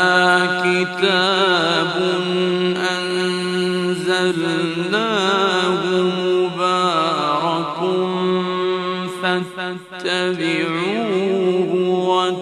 واتقوا لعلكم ترحمون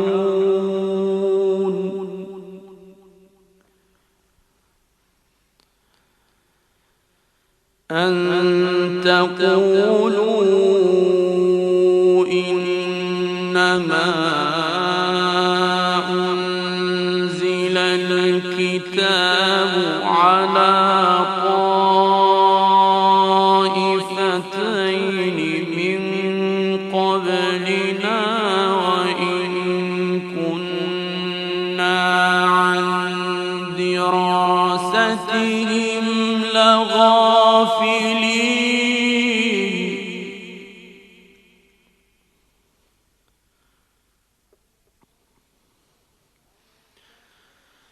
أو تقولوا لو أنا أنزل علينا الكتاب لكنا أهدى منهم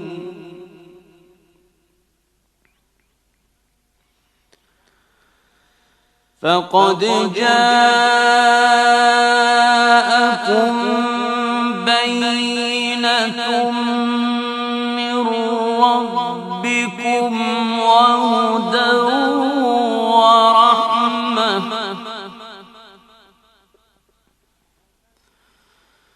فمن أظلم ممن كذب بآيات الله وصدف عنها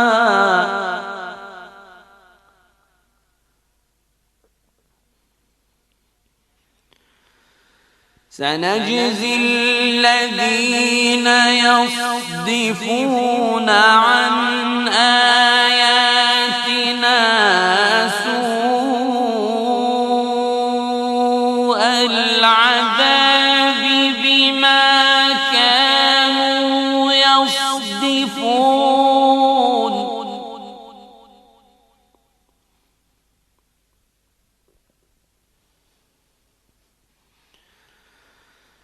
هل ينظرون إلا أن تأتيهم الملائكة أو يأتي ربك أو يأتي بعض آيات ربك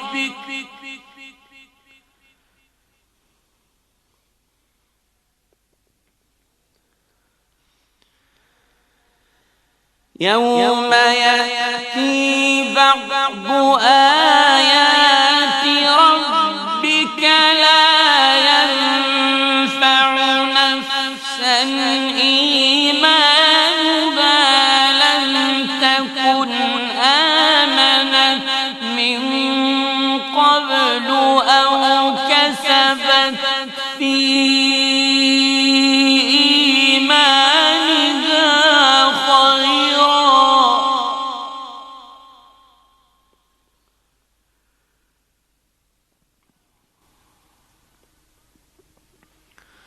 قل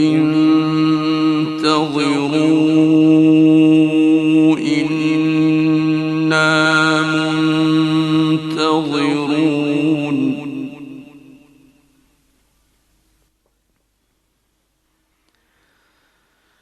إن الذين فرقوا دينهم وكانوا شيعا لست منهم في شيء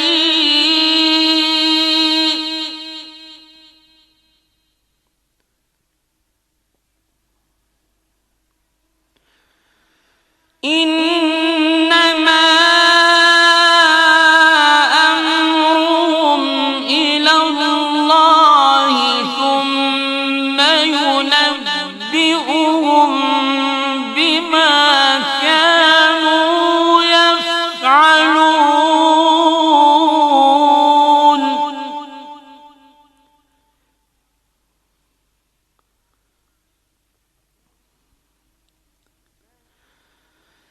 من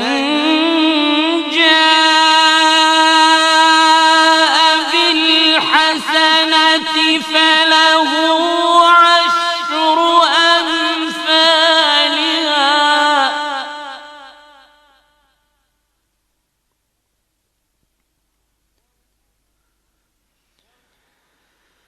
ومن جاء بالسيئة فلا يجزى إلا مثلها وهم لا يظلمون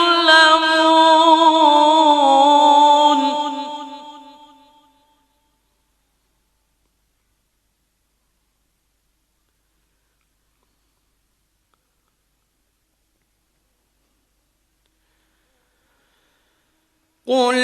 إنني هداني ربي إلى صراط مستقيم دينا قيما ملة إبراهيم حنيفا وما كان من المشركين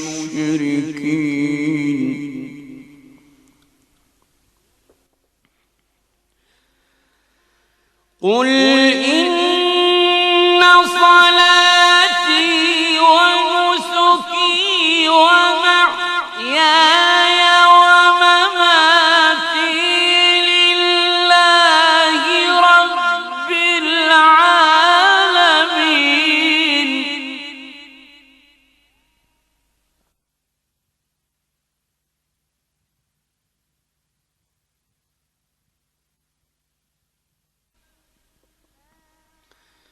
لا شريك له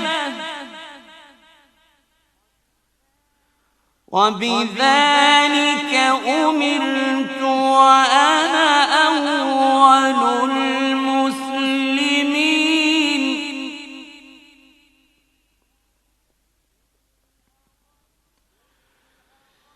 قل أغير الله أبغي ربا وهو رب كل شيء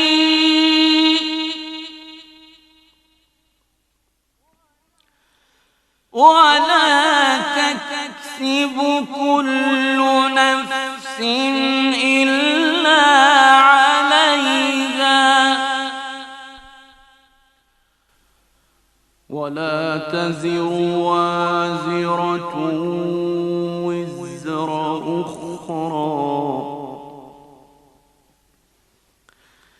ثم إلى ربكم مرجعكم فينبئكم بما كنتم فيه تختلفون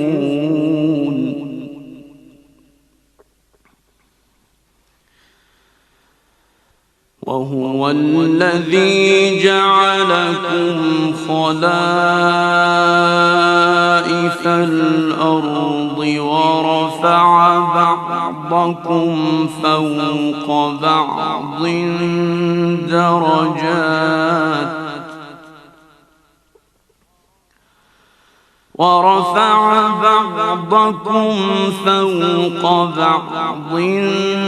درجات ليبلوكم فيما آتاكم إن ربك سريع العقاب وإنه لغفور رحيم. صدق الله العلي العظيم.